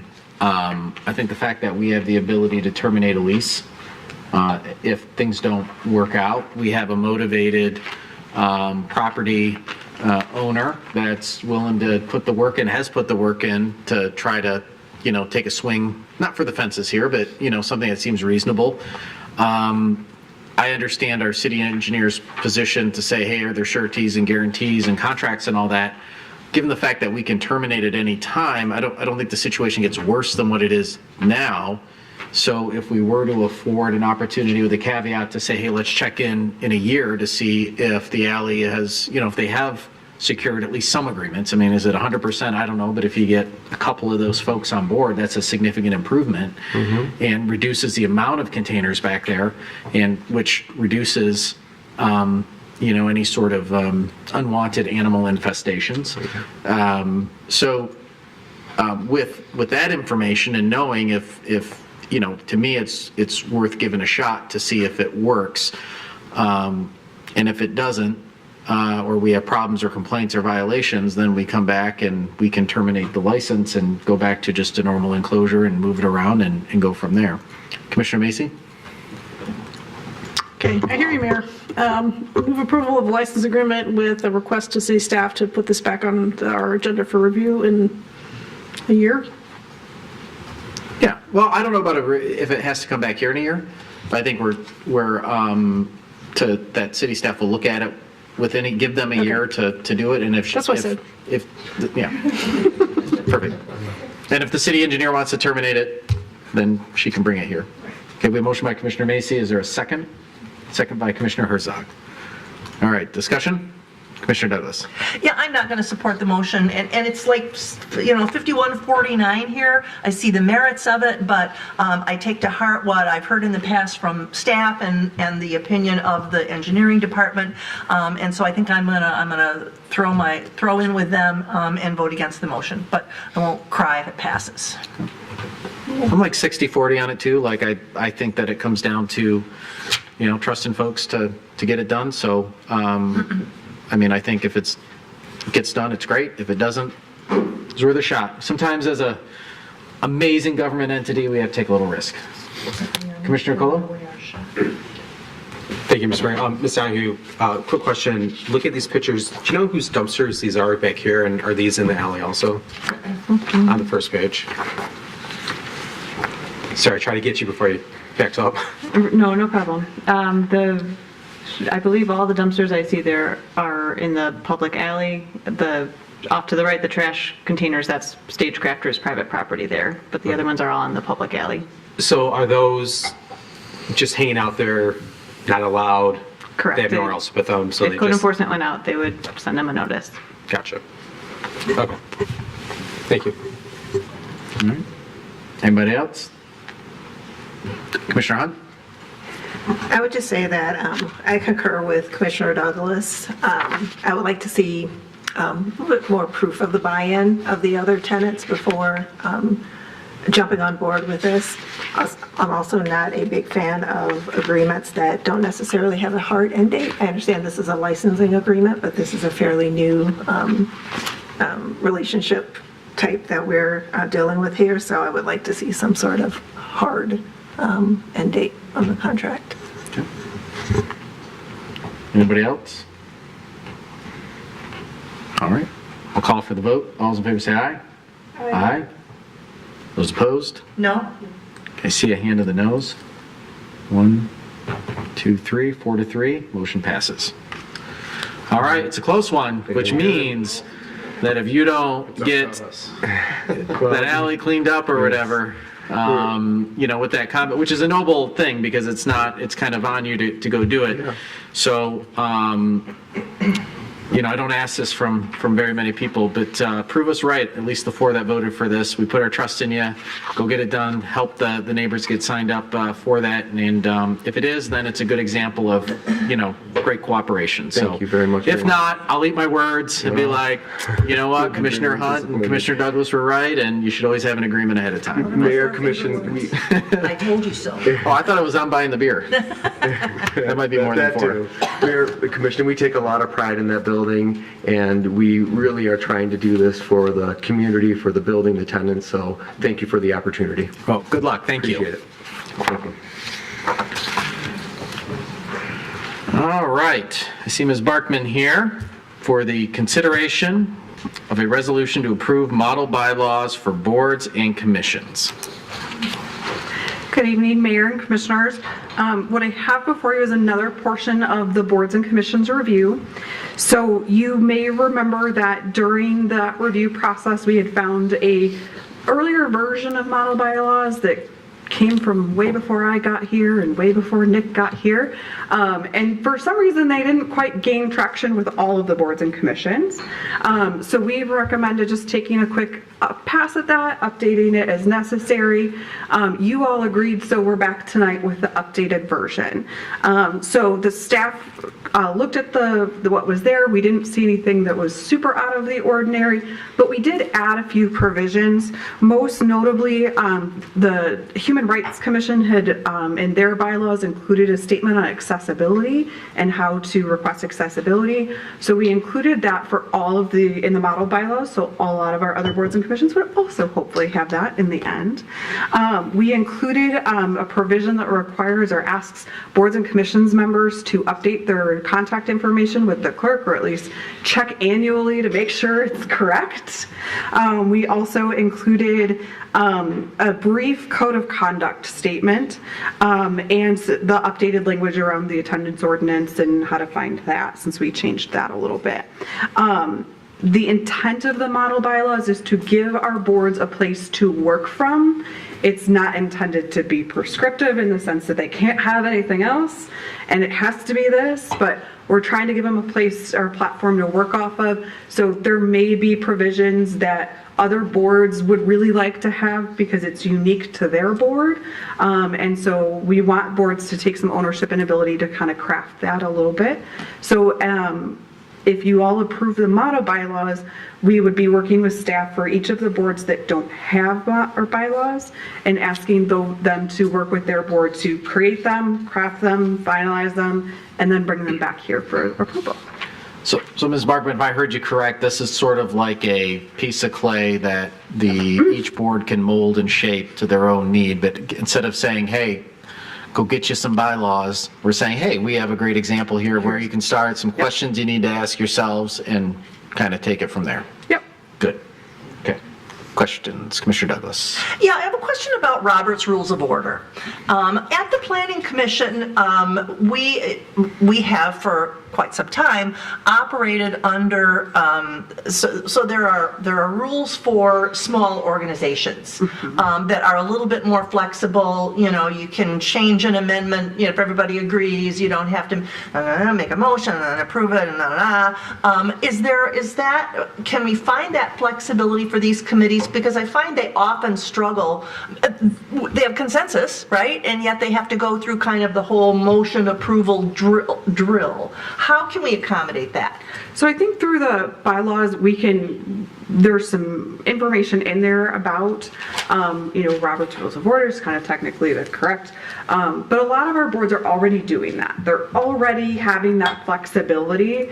And as a part of this, we can encourage them to have conversations about what are the norms and how do you want to put those into your bylaws? And that's something, when I was working with the Human Rights Commission and getting them going, I had that conversation of what are the expectations you have of each other in this process? How informal do you want to go? And that's a conversation I'm having with older adults too right now, as they are going to start working on their bylaws soon. And so that's something that each of the boards can kind of massage and put into their final draft if they would like. I find it's good to have let them kind of be flexible as long as the staff member has the understanding of what's generally an acceptable practice for them, then I think we're okay. Okay, good. Thank you. Good work in whole.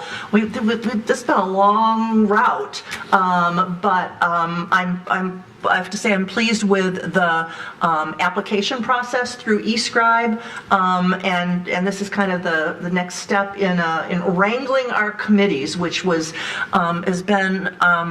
Well, I've been on the commission for 10 years, and it's always been a mess, and you are unmessing it, so well done.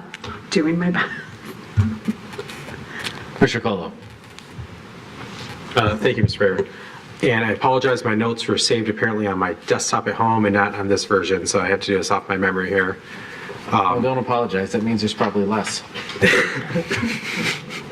I'm just kidding, Commissioner Colo. So just a couple sections kind of caught my attention. Looking at the officers section, it says that they shall elect a chair, vice chair, and any other officers deemed necessary, but then it enumerates an officer at large. So is it expected that they will elect an officer at large who will serve in the sense, the vice president? So they can modify that as they will. So the Human Rights Commission has that, so we probably used theirs as a template since it was the most recently done one and included a lot of the language that had been in the previous model bylaws. So each group can kind of select their officers as they see fit and would be able to amend that. Okay. So then groups that don't use officer at large will delete that before it gets to the final. Okay. And then moving on to another section of it was the where they talk about quorum. So I'm looking at section 5, 6, 7, particularly where it talks about section C and then E. What's a quorum and then how many people need to be present to vote? And that seems to be something that we should just probably have uniform across our boards. A quorum is half of the whole, or it's, what number do we call it? And then the amount of people needed to vote. Is it going to be half of the quorum or half of the people there that night?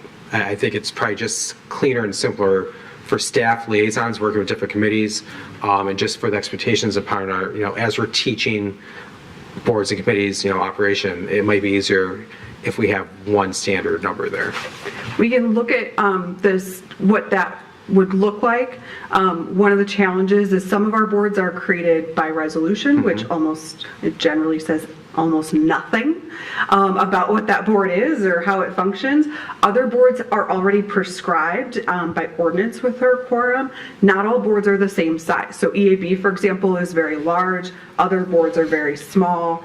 And so we can look at how to flexibly put that in there with the intent that it's generally going to be 50% plus one. Does that answer your question? Okay. But I can't put like a number. Well, no, but yeah, 50% plus one. I think that language would be more comfortable to me instead of the minimum, like it says here, a minimum number of this will be the board members present to make a quorum. Could it just say a quorum should be a minimum of 50% of membership plus one? That I think that would be simpler, unless it's not allowed by ordinance, and then we would change those. But I would rather have we just bake in the quorum's 50 plus one to begin with.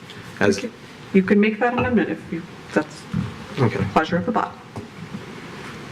So I would, if we're, I'm going to make a motion. I move approval of this, but we change the quorum to 50 plus one, and then 50% of the body needed to pass a resolution. A motion by Commissioner Colo. Is there a second? Can I get a point of clarification? So for the quorum, you want 50% plus one. Yeah.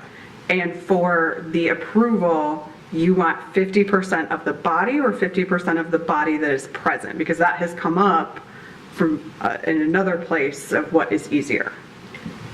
So is it 50% of the body itself or 50% of the body present? The body itself. Body itself. But then you would have, if only half the people showed up, then you wouldn't be able to do any work. You'd have to have unanimous. Yeah, you'd have to have unanimous. No, 50 plus one. Yeah, because then you'd have a quorum, and then you'd have to have unanimous on all the 50 plus one. And some decisions require 2/3 votes. Some may require 50% vote. Some may require unanimous, depending on the board, I imagine.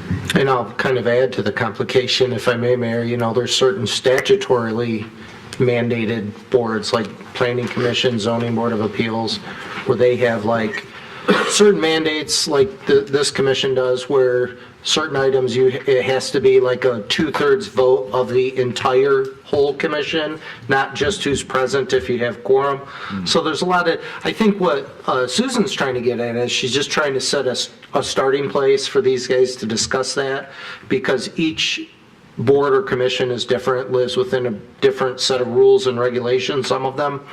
And like for instance, the Charter Review Committee, I understood it that the commission at one point wanted to make sure that any recommendations that came to this commission from that committee received a unanimous support, because it was something to change so there's certain things out there historically speaking and based on law, but I think she's just trying to get a starting point and then encourage them to have that discussion. So, but the question being is, if you have quorum, which is 50 plus one, is it still a vote of the entire board, or is it a vote of those present? And if you're using Robert's rules, what does Robert's rules say about quorum? It's generally those present. If you have quorum, it's generally majority vote. So if you only have 5 members present, but you have quorum, it would be a 3-2 necessity to move anything, or a vote of at least 3. But it can be the whole board too. There's certain circumstances where this body, this commission, it has to be a majority vote or 2/3 vote of the entire body. But that's statutorily mandated for certain things that you guys engage in. Maybe not as applicable to boards and commissions so much, but definitely to the bigger ones like planning and zoning. Commissioner Colo? Okay, so I guess I could rise that for F, or to say 50% plus one present unless otherwise required by law or bylaws. Or we could say that, I mean, again, this is a model. Yeah. So I think we're looking at two different things tonight. Like, I'm willing to have that conversation on quorums and what it should look like. I don't know that I feel smart enough right now to make that decision at the moment.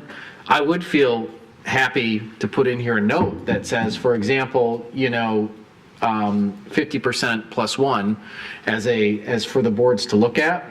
And then if we want as a commission to have a stronger, look at having a mandated quorum for these boards and committees. And other committees too sometimes struggle with attendance just by the nature of them. So your quorum limitations may be a little different. But I have no problem putting in there a suggestion to say, for example, 50% plus one might be a good place to start. And then if we want to have a conversation about what are the pros and cons of our boards and committees having at least a consistent quorum, I'd like to know a little bit more. Like, I don't know. I mean, it makes sense, but I don't know what I don't know. You know what I mean? Commissioner Macy?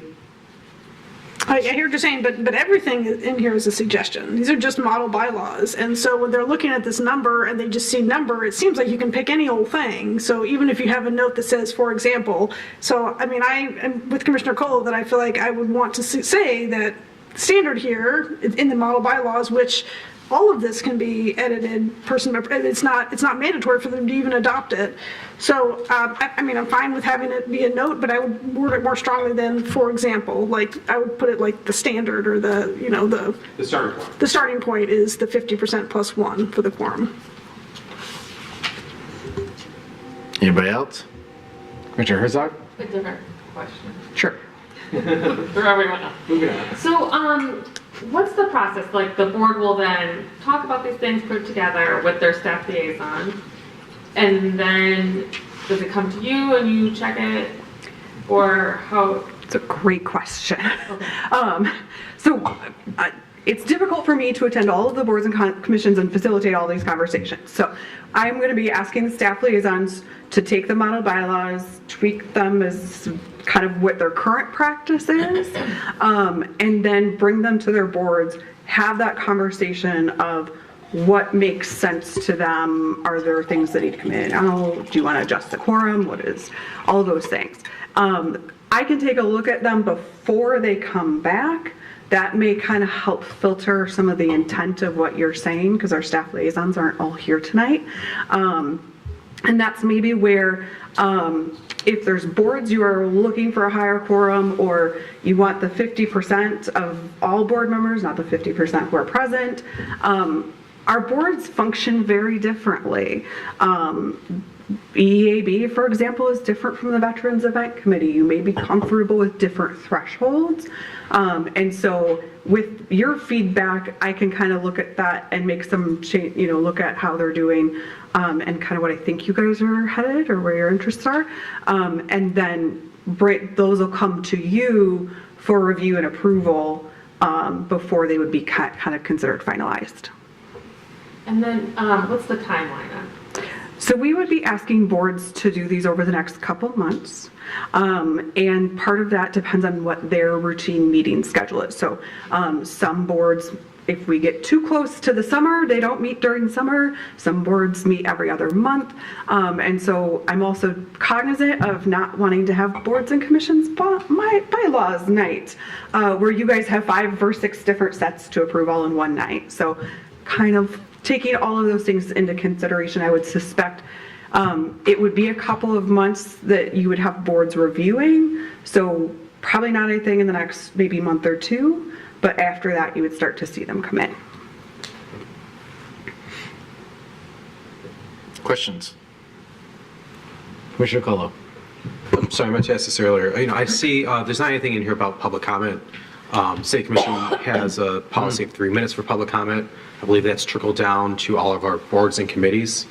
Does that need to be in the bylaws also, or do they default to following City Commission rules? So I think each board kind of is a little bit flexible in their public comment. I think most of them are kind of saying 3 minutes, but generally a lot of our boards aren't having extensive public comment. So If somebody wants a little longer, it's kind of the discretion of the chair, is what I have seen, is kind of their common practice.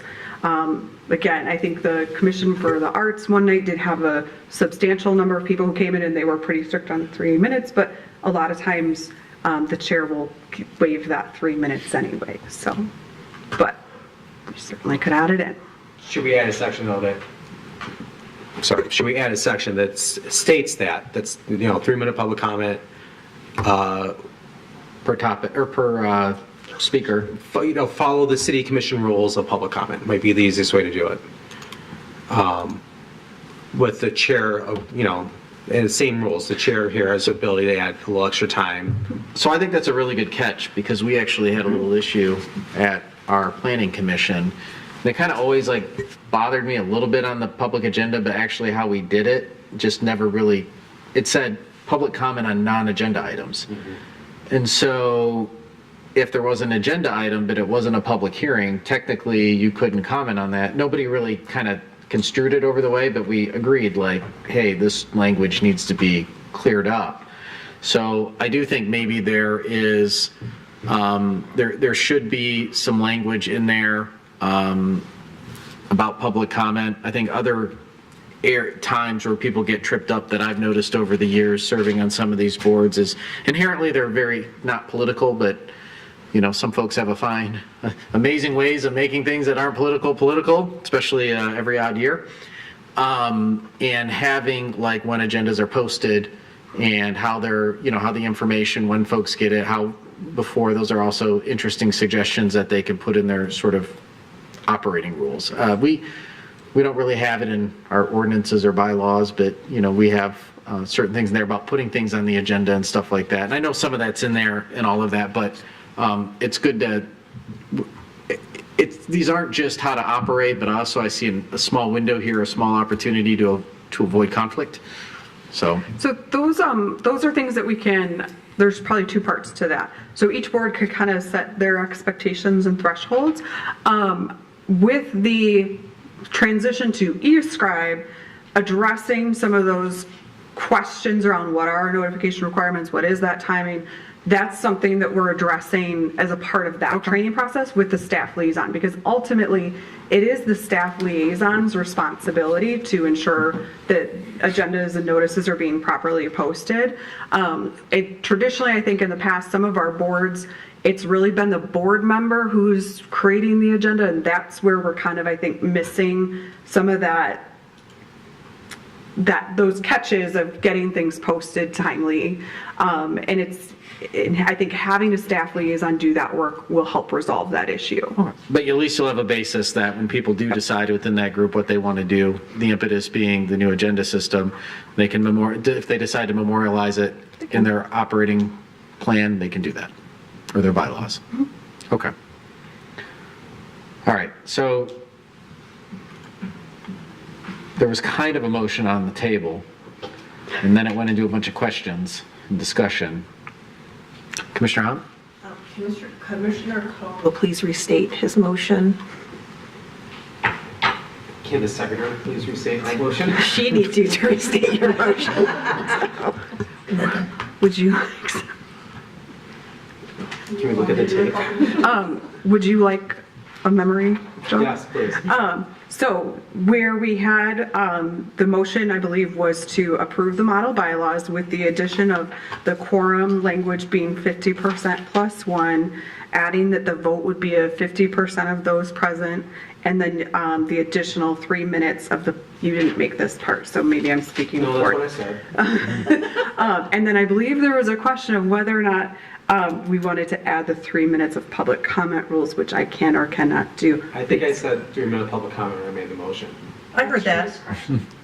Yeah. But you don't have a second. I think Commissioner Macy said, oh, yeah. I think I was ready to second, so I think I understand it now. There you go. Okay. CE and the public comment? Yeah. Sure.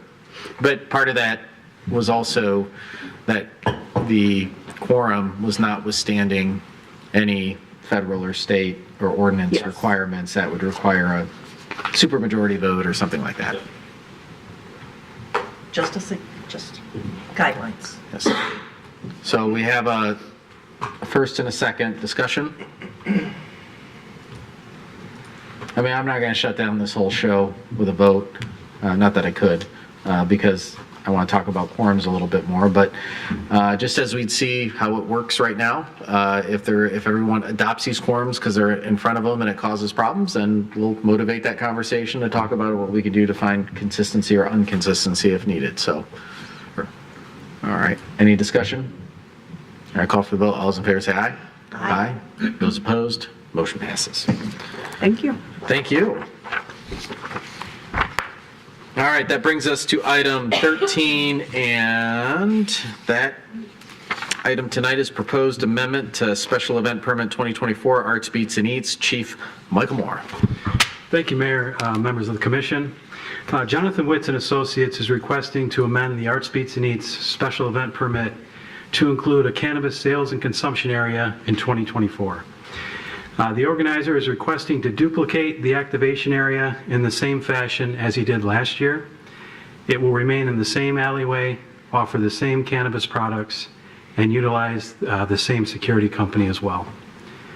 As you will recall, this same request came before you on a one-year trial period for 2023. And aside from several medical calls for service, the consumption area did not cause any additional strain on police resources. And overall, the police department remains neutral for this request. I'm happy to take any questions from the commission. Mr. Witz is here, as well as Mr. Deloria from House of Dank as well. I'm sure he'll take questions as well. I don't want to speak for him, but. Questions? Commissioner Hunt. So Chief Moore, the medical calls that came in, I understand that the police didn't necessarily go to those, but were they related to the consumption or just because it was a hot day or whatever? Anything related to the consumption of cannabis? That's a difficult question to answer. Okay. I think there's a lot of moving parts, whether potentially alcohol, potentially cannabis, potentially pre-existing conditions. And really the long and short of it is, without asking the person experiencing the medical condition to fill out a checklist about what happened. So it was very difficult for us to say there was an uptick in medical emergencies strictly related to cannabis. So it's hard for me to say that, but it wasn't astronomical and it wasn't anything that we haven't seen in any prior years. Okay. And were those inside the tent? Yes, Okay. Specific to the activation area. Okay, thank you. Any other questions? I mean, if I can remember that far back till September, it seems like ages ago.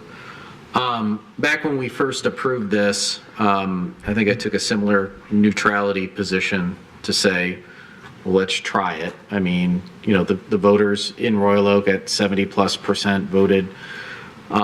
We did an additional survey because I didn't believe it. I'm like, did they know what they were voting for? Did they vote just to decriminalize it? And sure enough, within the very robust survey we did, Royal Oakers said, well, we want retail establishments, we want, you know, the sale of marijuana and all of this, and which really kind of shocked me a little bit. And then when you broke it out into the segments, it wasn't your 20-year-olds, it was your 60 and 70-year-olds that really reported strongly. So I learned quite a bit and felt that, you know, like I said, I'm not this advocate for marijuana, but I'm not somebody that's going to stand in the way of, you know, the recreational use if that's what the voters have clearly said that they want.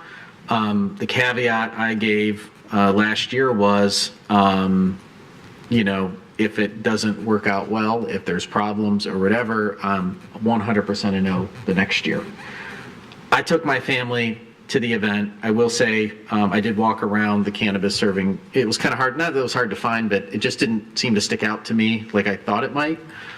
And I didn't really field, as mayor, too many complaints, if any at all, that I can remember in my email from constituents that this was a massive issue.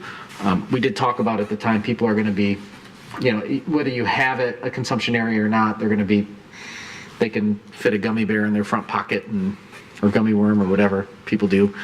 And so, it's not a matter of, will it be present? It's where and how will it be present? The biggest thing that did drive me nuts with this, where I did get a lot of complaints, were the banners flying overhead, disrupting everybody's Labor Day weekend for folks that wanted a respite from the festival to lay in their backyards. And so I think we were able to address that a few days into the festival. I think that was an unintended consequence. I don't think anybody meant any harm by advertising overhead, and I don't think we can control it. It is airspace. Looking into it, anybody could put car dealerships, whatever, can fly the planes. It's really interesting how, we're in charge of these four corners of our city, and yet after, 200 feet, nope. It's all regulated by a different entity, and they don't really stop advertisers. But I think that was the one thing I did get in terms of complaints to my email box and voicemail. So I think my position is still a little bit on the neutrality side. I can't sit here and scour a good reason to say no if everything seemed to have gone okay. Nothing dramatically wrong. I'm not advocating that, oh my gosh, marijuana is the greatest thing, but, we serve alcohol there, and, there's always a couple issues related to that. We invite people of all ages to come there, and, sometimes you get a missing child. But I think that for me, I'm sort of taking, maybe to kick off the conversation here, sort of a neutral position as well this year. Anybody else have anything else to say? I'll go with Commissioner Douglas and Commissioner Macy.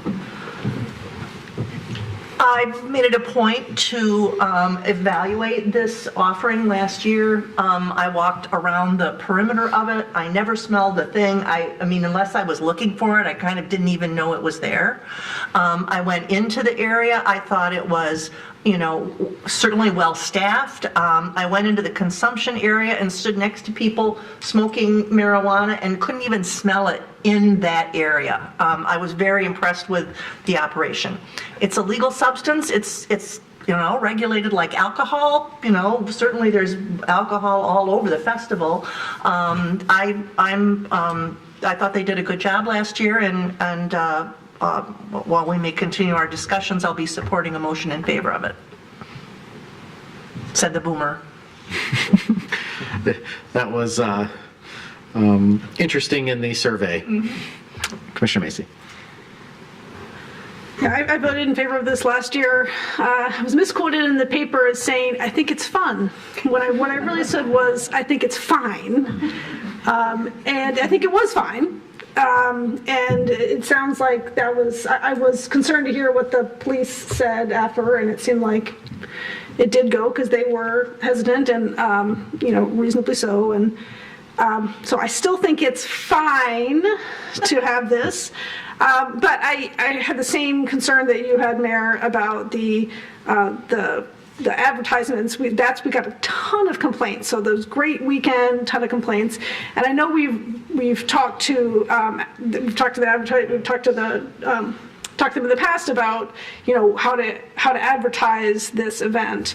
And so I just wondered, I understand we can't regulate the airspace, but if we had managed to have any kind of communication about how that was not something that we liked, and it might impact how we feel about this going forward if it continues.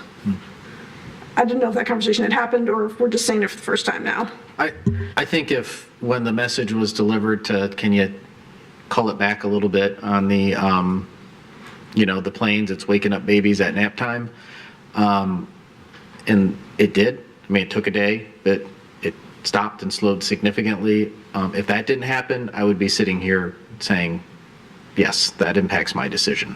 But I think because the advertiser, once they were made aware that it was causing a burden, stopped, I think that was a sign of a good gesture and a good faith, and that, they'll adhere to that. Although I can't tell somebody not to do something that they have the free speech to do. Commissioner Hunt. I understand that we can't regulate airspace, but is this a conversation that we'd have with the advertisers before each event? Because the same type of advertisements took place during Winterfest. And I got a ton of emails and phone calls as well because of the flying over during Winterfest. So I don't know if that's something that we have to do beforehand this time around again. And understanding it wasn't this company, because of course there was no consumption at Winterfest, but that was still an issue that we had. Well, we got Mr. Witz here. Maybe he can talk to that issue a little bit. Mr. Witz?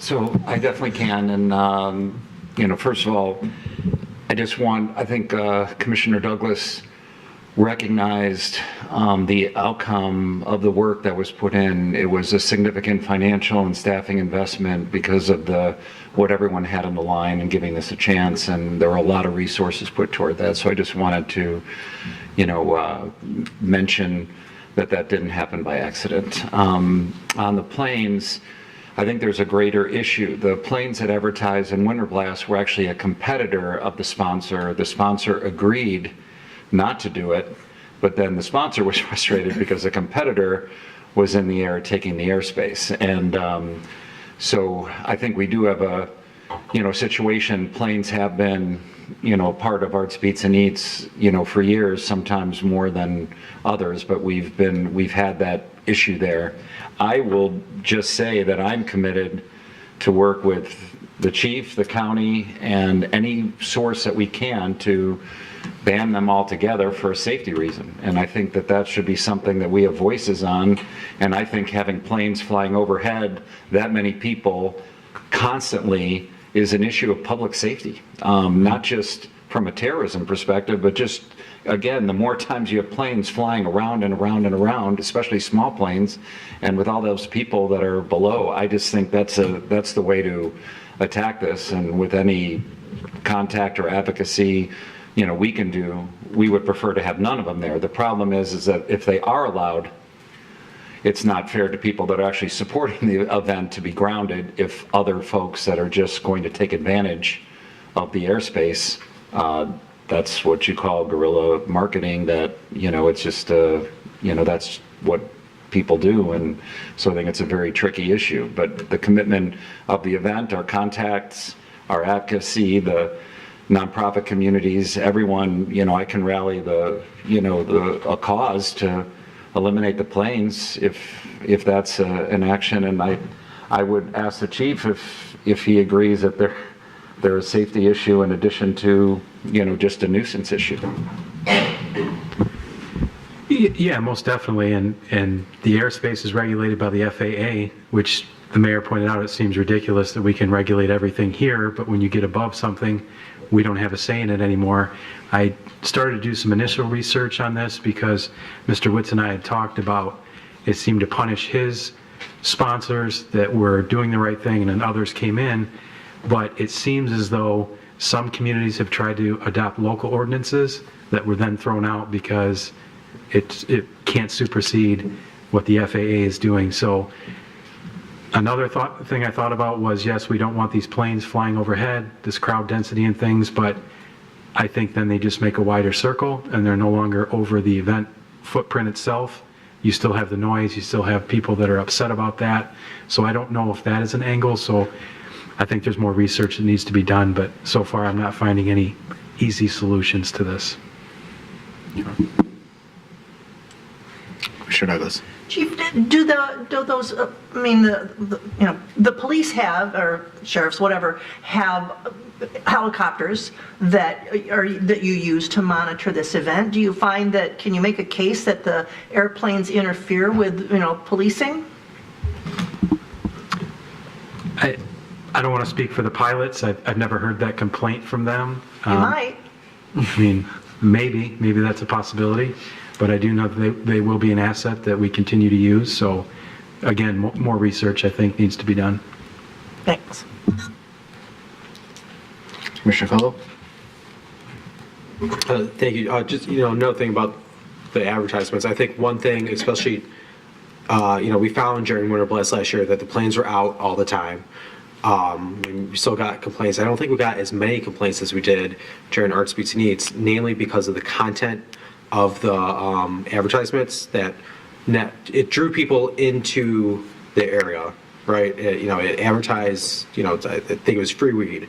It's going around over and over again. I think it was the content of it.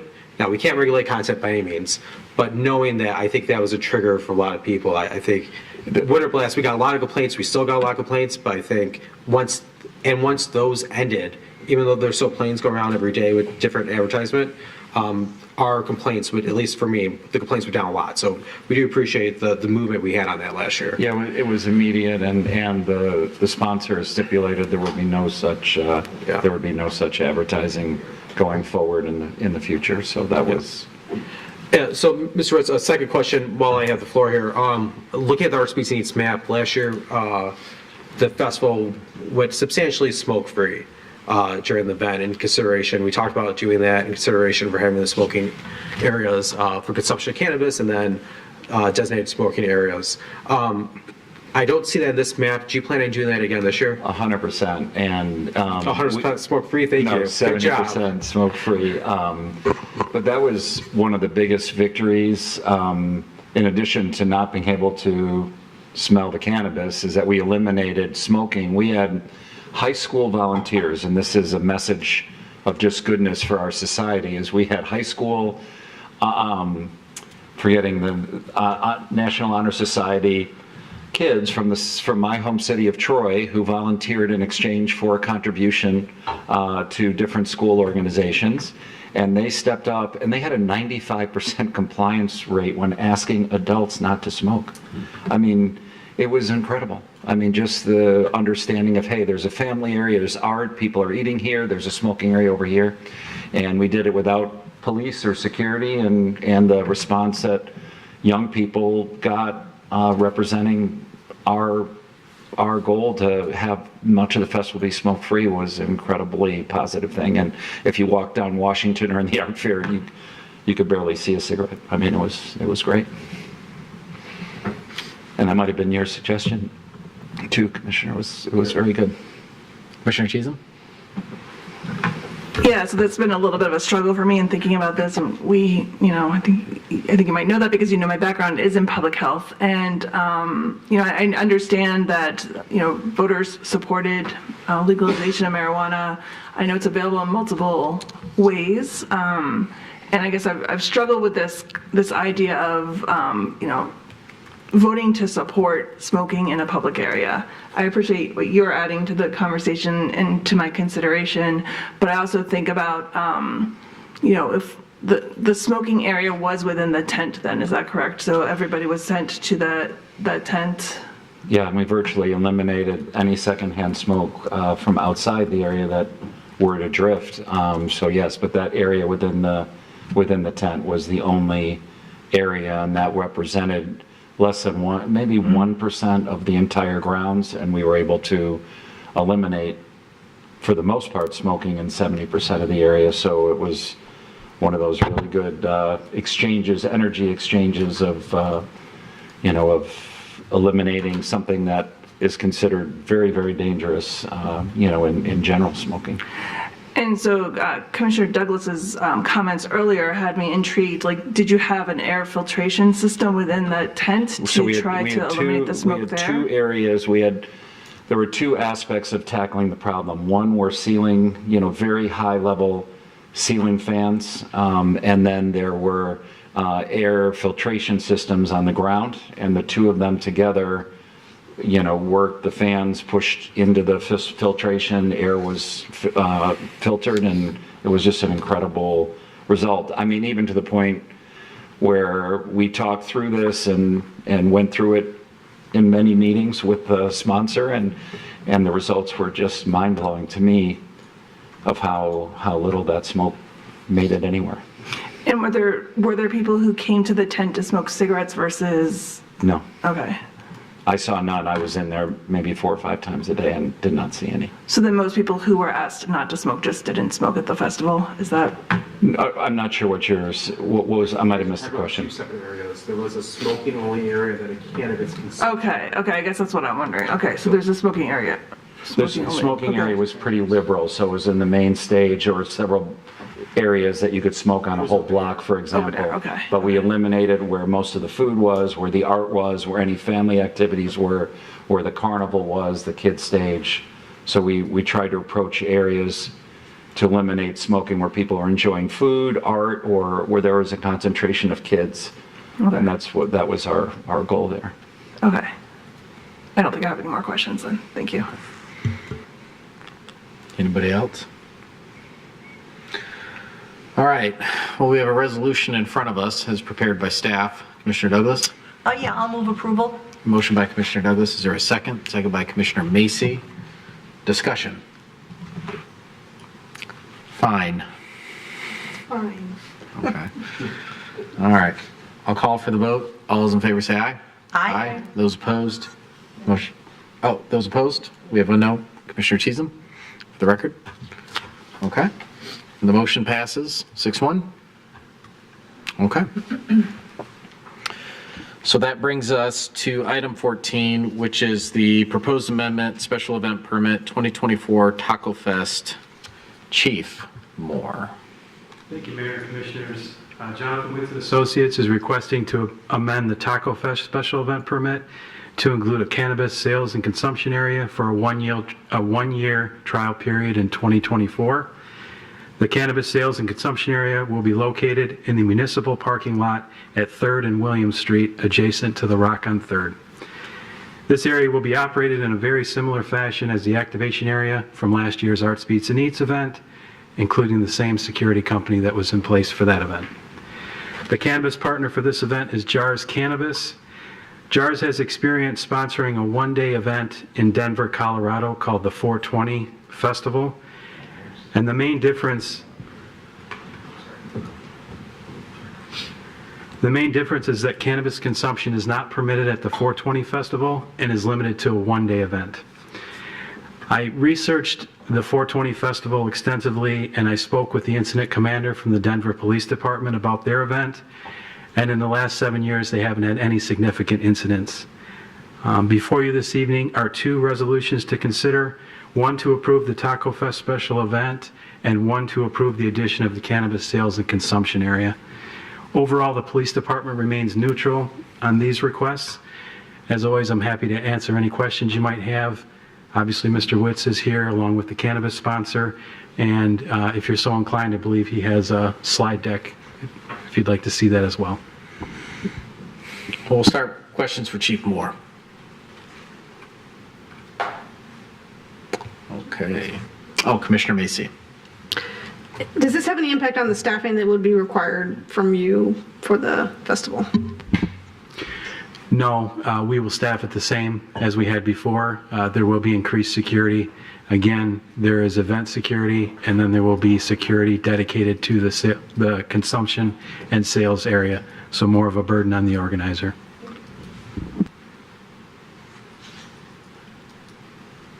Okay, not seeing any other questions for Chief Moore. I'll ask Mr. Witz to step on up and tell us a little bit more about updates with Taco Fest. Sure. I think I'm going to, do you know how to, I'm going to go really quickly because this is the same deck that was brought to the commission last year. It's the same playbook as Arts, Beats, and Eats.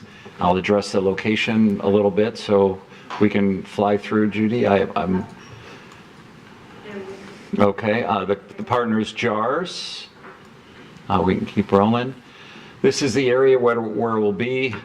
It's not in an alley, but it's against an alley, and we'll all, with that black border line that you can see, the dotted line, will be shaded in. Again, will not be visible to the public. It'll have the same area with queue line, area to walk in, an area where there's sales, and then the consumption. It resembles about the same size as the area that we had or have at Arts, Beats, and Eats. And I think we can move forward. I will make one comment, not to get approval, but the chief did ask me to pull businesses that were in the area. I just wanted to report back that I spoke to the following businesses who had no issues: Razor Law, WROK on 3rd, Vera Asian, MI Nutrition, Give Thanks Bakery, Comerica Bank, this was the branch manager but could not sign for corporate, Federal Express, no issues, Metals and Time, City Ramen, Seven Sundays Coffee, Smoky Joe's, Atomic Coffee, and all had no issues with this. So I did do a polling of everybody against the alley and WROK on 3rd, so I wanted to mention that. Again, I guess we can keep going, Judy. 21 plus, just to refresh, everyone, high private security presence. This, just because it's a smaller footprint, it takes up 5% of the festival footprint. See, open air setting for consumption, again, same playbook, fans, purifying machines, the company would use the exact same vendors that were used at Arts, Beats and Eats to duplicate the results on the lack of smell from it. No public advertising in radio, print, or TV.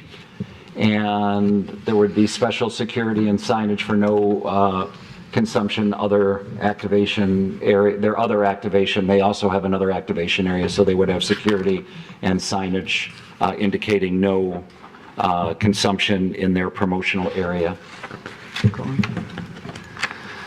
That's just a refresher on the way the scaffolding is set up.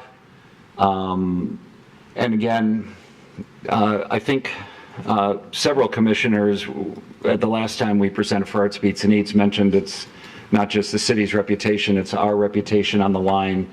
And again, there's just a significant expense, like House of Dank, that JARS is investing in these scaffold structures.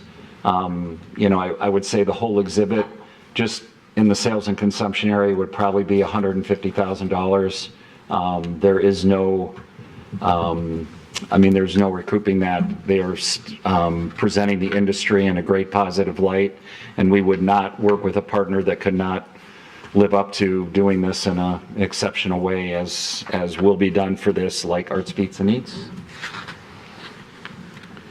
That's the overall layout of Taco Fest, and not many changes, from last year to that, but I can answer questions about that layout. I will just say that if you can see the purple spot rectangle to the south of City Hall, that's where JARS had an exhibit, promotional exhibit there last year, and they would have that same exhibit as they did last year. And again, we had no concerns about them being at the event in their promotional space. JARS is committed to $5,000 versus 5% of sales to a Royal Oak-based nonprofit of their choice. It must be approved by the city, and that would be in the case for them as well. We use Arts, Beats and Eats as the biggest case study because they are duplicating the Arts, Beats and Eats playbook. And these are, we mentioned these, and I just don't want to belabor the points. We have a proven track record of safe, successful events. We will be putting a very significant amount of planning into this and working with the sponsor.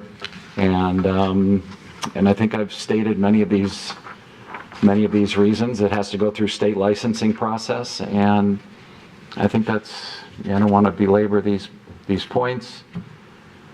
And I think that's good, Judy. We think that was just on Arts, Beats and Eats, so we can keep going. That's it? All right. Questions for Mr. Witz? Commissioner Colo.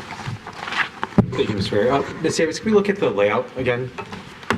The layout slide. Mr. Witz, just a quick question. Looking, last year at Arts, Beats and Eats, we had the House of Dank in the alley, and then they had a large activation in the lot down by the railroad track. Could you just tell us the calculus behind why you wouldn't put the center closer to their other activation to maybe avoid confusion some people might have had, or keep that product and all that just contained in one area? So we don't, the way the space and getting all the food trucks in and keeping them, it's just very tricky to find a space for as large activation as theirs.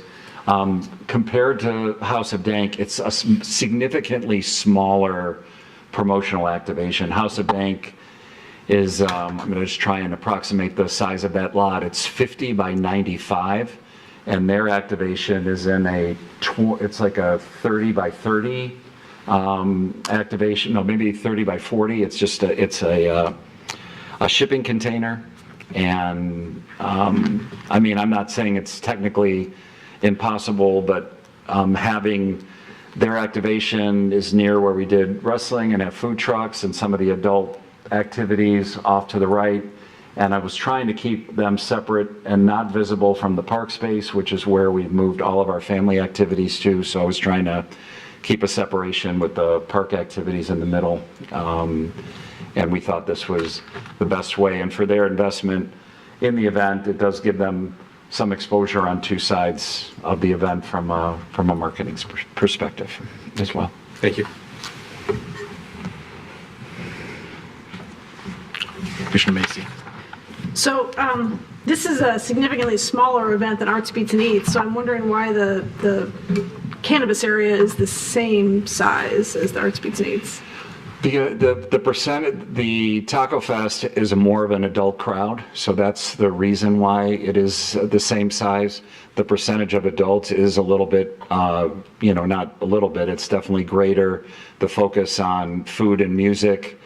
We did expand the family area from the first year, which was, again, also at a suggestion of someone on this body, and we really ended up doing a nice job with that in the park, but it's still, I would describe this as, just with the food and atmosphere, it's been a little bit more adult, but it is family friendly, and we made it more so with the park space, but it's still the percentage of activities that are a little more adult demographic is why the reason for that.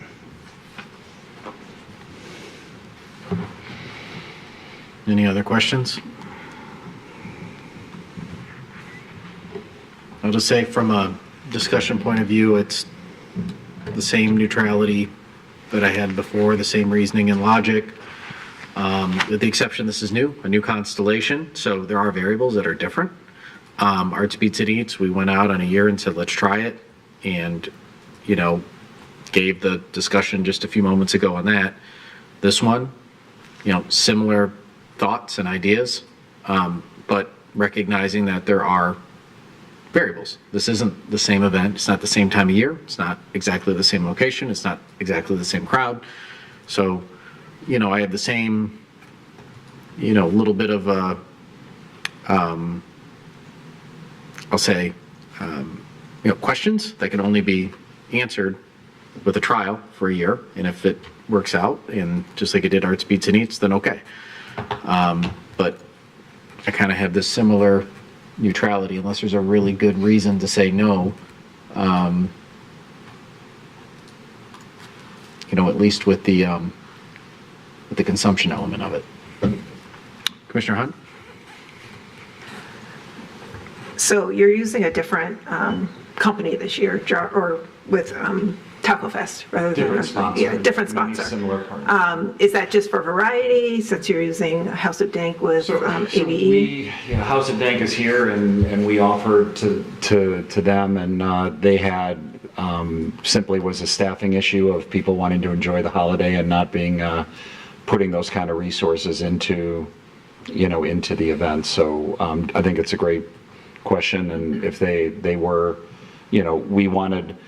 Again, JARS is here, so I say, no offense to JARS, House of Dank has put a lot of resources into the event and backed up all the safety and things that they've said. So that was our first go-to, and they had other marketing, or could not deliver, I think, the staffing related to what was needed to do this properly.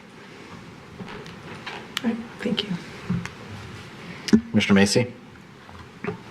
Yeah, you've put your finger on my concern about this event generally, is that this is another event that's it's a burden on our police staff as we it's another holiday weekend that they are then having to work the whole time and can't take vacation. And so I know that's not what's in front of us today, but I guess I would say that I'm less enthusiastic generally about this. And so just things need to go pretty well on Taco Fest. And so this is a big change, and I know you have lots of experience and I trust you to do it well, but I feel like this one is always one that's a little bit on the edge for us as a commission as we're making the decision on it. And I think that's a fair comment, and you're not the first person I've heard the comment from, and I will just say this, that the amount of incidents at Taco Fest were next to non-existent. The amount of police needed to patrol it was significantly lower than Arts, Beats, and Eats, as insignificantly.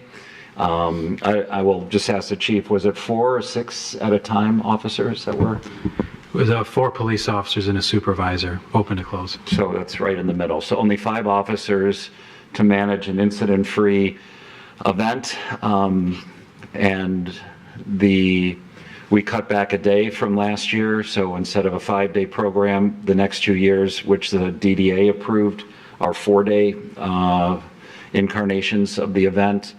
And I will just say the benefit to the downtown is significant on a holiday weekend when generally the traffic, especially during the day on a holiday weekend, is really low traffic. And again, a lot of the businesses, I think, were supportive of the event in general. And I think that's available for research, but the DDA did approve the contract, I think 9-1, so that they speak for the best interests of the downtown to a point. And, so I do think it has a positive impact at a very low impact on officers compared to Dream Cruise and Arts, Beats, and Eats. And I'm hoping that, again, we deliver that, and we would never present this as anything other than a 1-year basis until we put a couple back together, back to back, that, show that this can be done consistently. We'll go Commissioner Douglas and Commissioner Colo. Yeah, I share Commissioner Macy's concerns about this.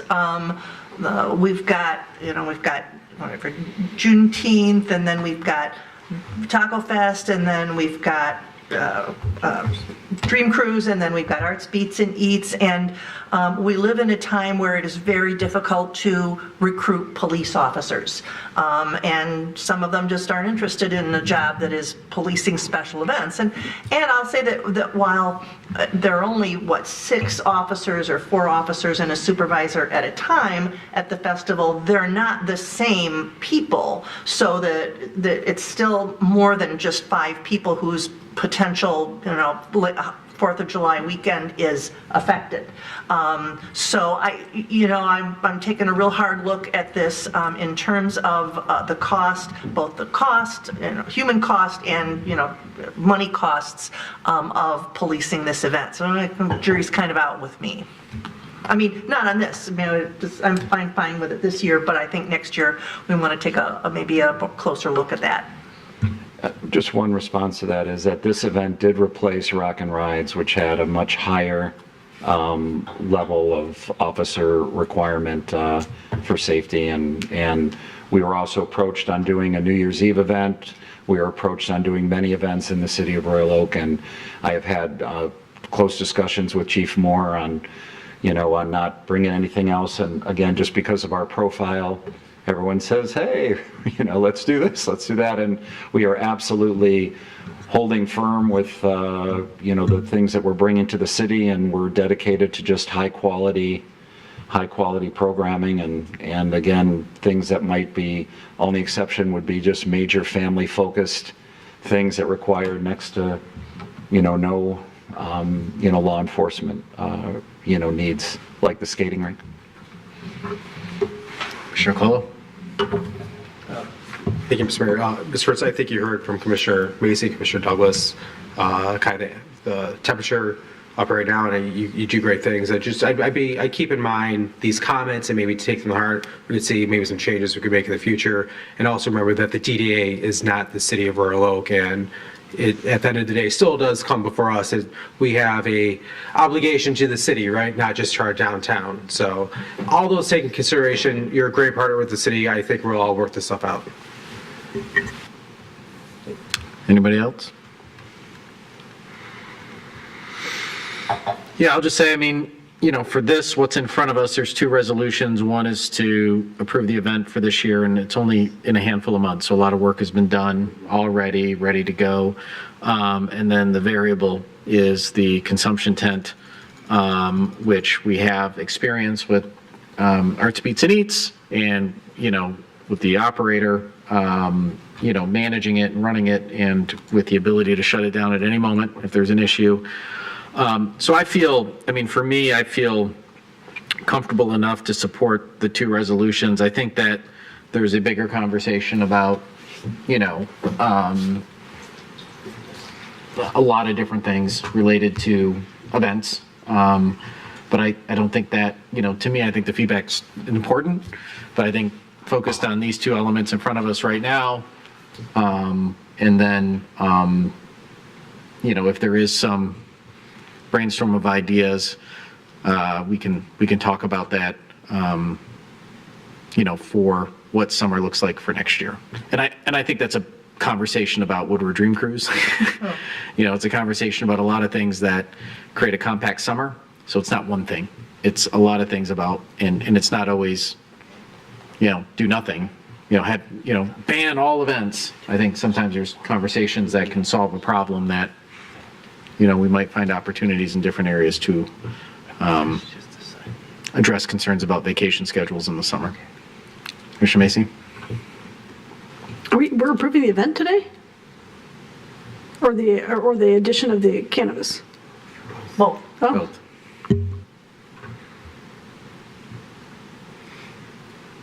Commissioner Colo? Move approval of both resolutions before us. Motion by Commissioner Colo. Is there a second? Second by Commissioner Douglas. All right, discussion? Commissioner Chisholm?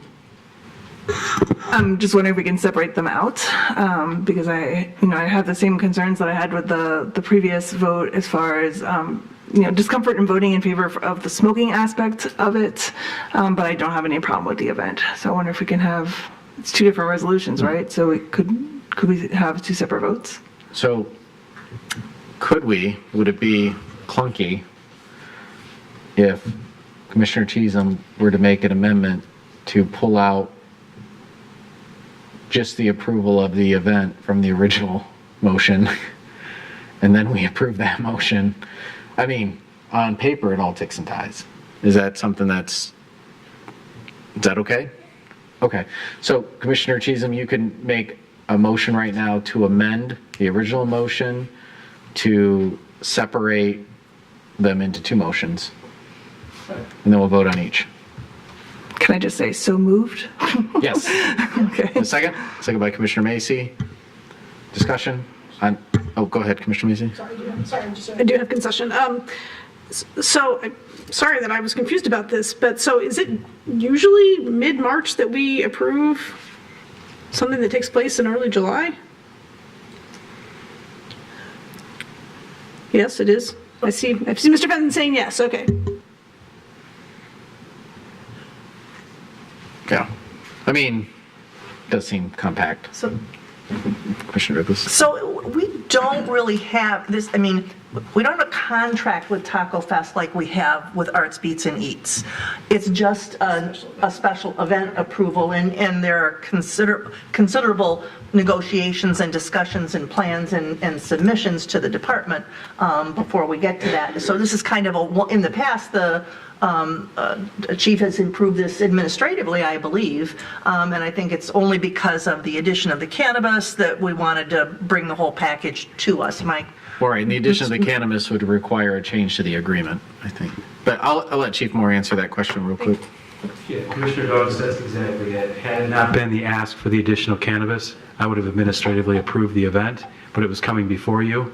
I brought both together, and we just had some trouble landing on a agenda, so here we are. Perfect. Thank you. Commissioner Colo. I think it's fair to point out too that in the past, we've given Mr. Woods some flack about being too late or coming to us with something, pretty late in the game too. So I don't know what the Goldilocks range is on this. Too late, but or way too early, Oh, yeah. approving something that's 5 years in advance. Yeah. Well, can't make them all happy. All right, so this is a vote on the amendment proposed by Commissioner Cheatham, okay? Wait, so which one are we voting Just to separate them. on? Oh, okay. Just to separate them, that's fine? Okay. All right, I'll call for the vote. All those in favor say aye. Aye. Those opposed? Motion passes. So then we will start with the, I'll just take chair privilege here and say now that we have the original one that's been separated, let's vote on the consumption resolution first. So this is the one to allow the consumption.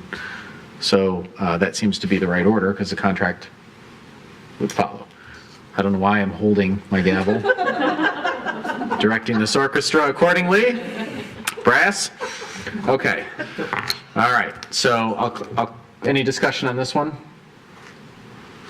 Commissioner Hunt? I'll just say, I kind of echo Commissioner Macy's comments when discussing the cannabis tent. I'm less enthused about this than with the with Arts Meets and Eats. I'm not quite sure that I understand the reason for it and what it would necessarily add to the Taco Fest. I mean, it's a great event. I think Taco Fest is a benefit to the city. It activates the city during a weekend or a holiday when not much is going on.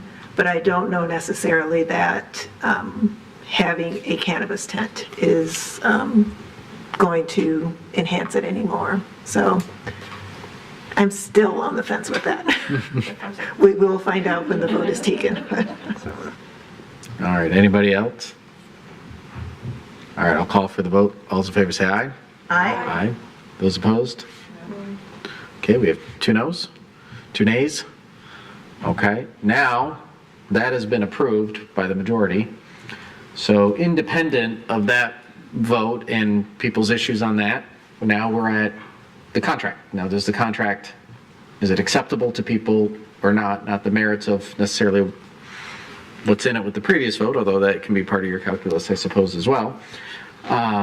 For me, I separate those things out. If the majority says this, then I say, okay, now everything else I'm looking at. So,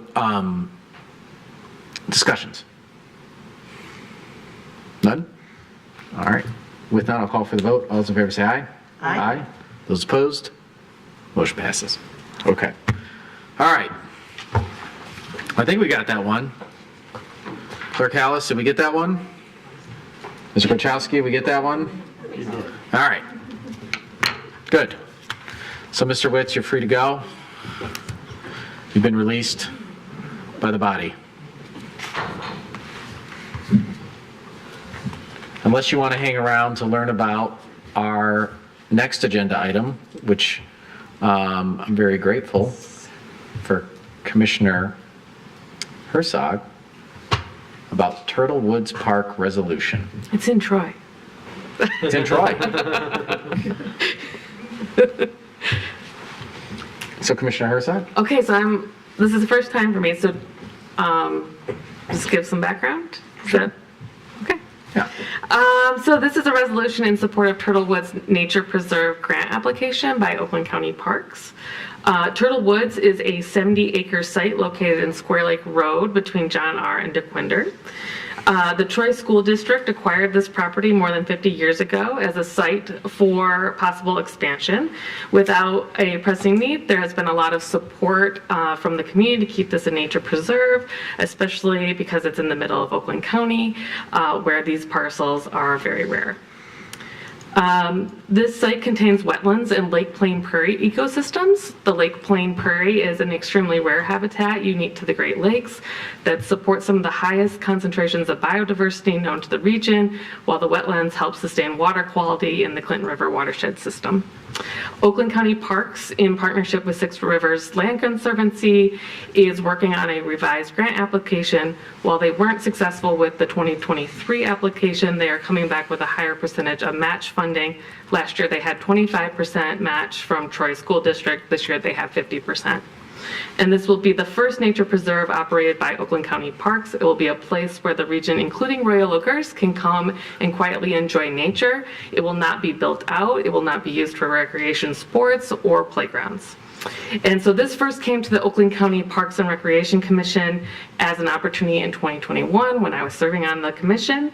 I took my daughter, who was 3 years old at the time, to go explore the parcel, and we came, of course, as 3-year-olds, we came across a frog and we stopped and we talked to the frog for a very long time. And then we ventured further into the park, and she asked, "Mama, what is that sound?" And I said, "Birds, honey, lots of birds." And at that moment, I felt like I had a parenting fail because she didn't know what the sound of birds were. But I had to remember that we live near 696, and we live in an urban setting. And so being in a quiet space where there's a high density of birds, she wasn't so familiar with that sound because she has so many other competing sounds happening. So this nature preserve provides numerous benefits: education, mental health, ecosystem health, and stormwater management. This is truly a gem, a place for Royal Oakers to enjoy for future generations. So this is a resolution for support of their grant. Amazing. So I move to adopt the resolution. All right, we have a motion by Commissioner Herzog. Is there a second? Second by Commissioner Hum. All right, discussion. Commissioner Colo. So I just want to thank Commissioner Herzog for bringing this to us and telling that lovely story about your parenting fail. This is a great opportunity. Like we pass resolutions to support legislation from time to time, to support other grants, and this is just like we're all regional players, right? This is a recognition from Commissioner Herzog and the City of Royal Oak that what we do as a general community without these political borders is really impacts us all. So thanks for doing this tonight. Anybody else? Well, said, yeah, thank you for the initiative. I think, a bunch of people back in the day made all these arbitrary lines on a map and said, all right, this is your part of the world that you got to govern and take care of or whatever. And the reality is all of these things are linked together, especially by nature. And anywhere in this region that we can positively lend our voice to support something as significant as this, the 70 acres? Yeah. 70 acres of, especially wetland as well, matters for, I would argue, I'm not a biologist, but matters the whole, what we have left of our natural ecosystem, whether it be at Normandy Oaks or Tenave Woods or Cummingston Park, or even in any of our parks or whatever, any green space that we have. This will in some way, not just increase the odds that our natural enrichment will occur in our neighborhood, but also give us an opportunity to come up and visit this as adjoining neighbors, just like the people of Troy come down and hang out at Normandy Oaks and really enjoy everything that park has to offer, Tenave Woods. And so I think if our voice matters, so folks understand the importance and significance of this parcel of land, not just for the residents of Troy, but for everybody else that's within a stone's throw to be able to visit it. I think this is a really good thing, and thank you for being aware of not just, I get very myopic sometimes with Royal Oak, and being aware and promoting our values, even in a way where we're helping support a grant opportunity really matters. So thank you, Commissioner Herzog. All right, so with motion on the table, we'll call for the vote. All those in favor say aye. Aye. Those opposed? Motion passes. All right, that brings us to item 16 on tonight's agenda, Commissioner Douglas's favorite agenda item, which is the adjournment agenda item. Does anyone wish to make a motion to adjourn? So moved. We have a motion by Commissioner Douglas. Does anyone want to support that? Commissioner Herzog wishes to support that very quickly. All right, any lengthy discussion on this motion? All right, with none, I'll call for the vote. All those in favor say aye. Aye. Aye. Those opposed, motion passes unanimously. Adjourned.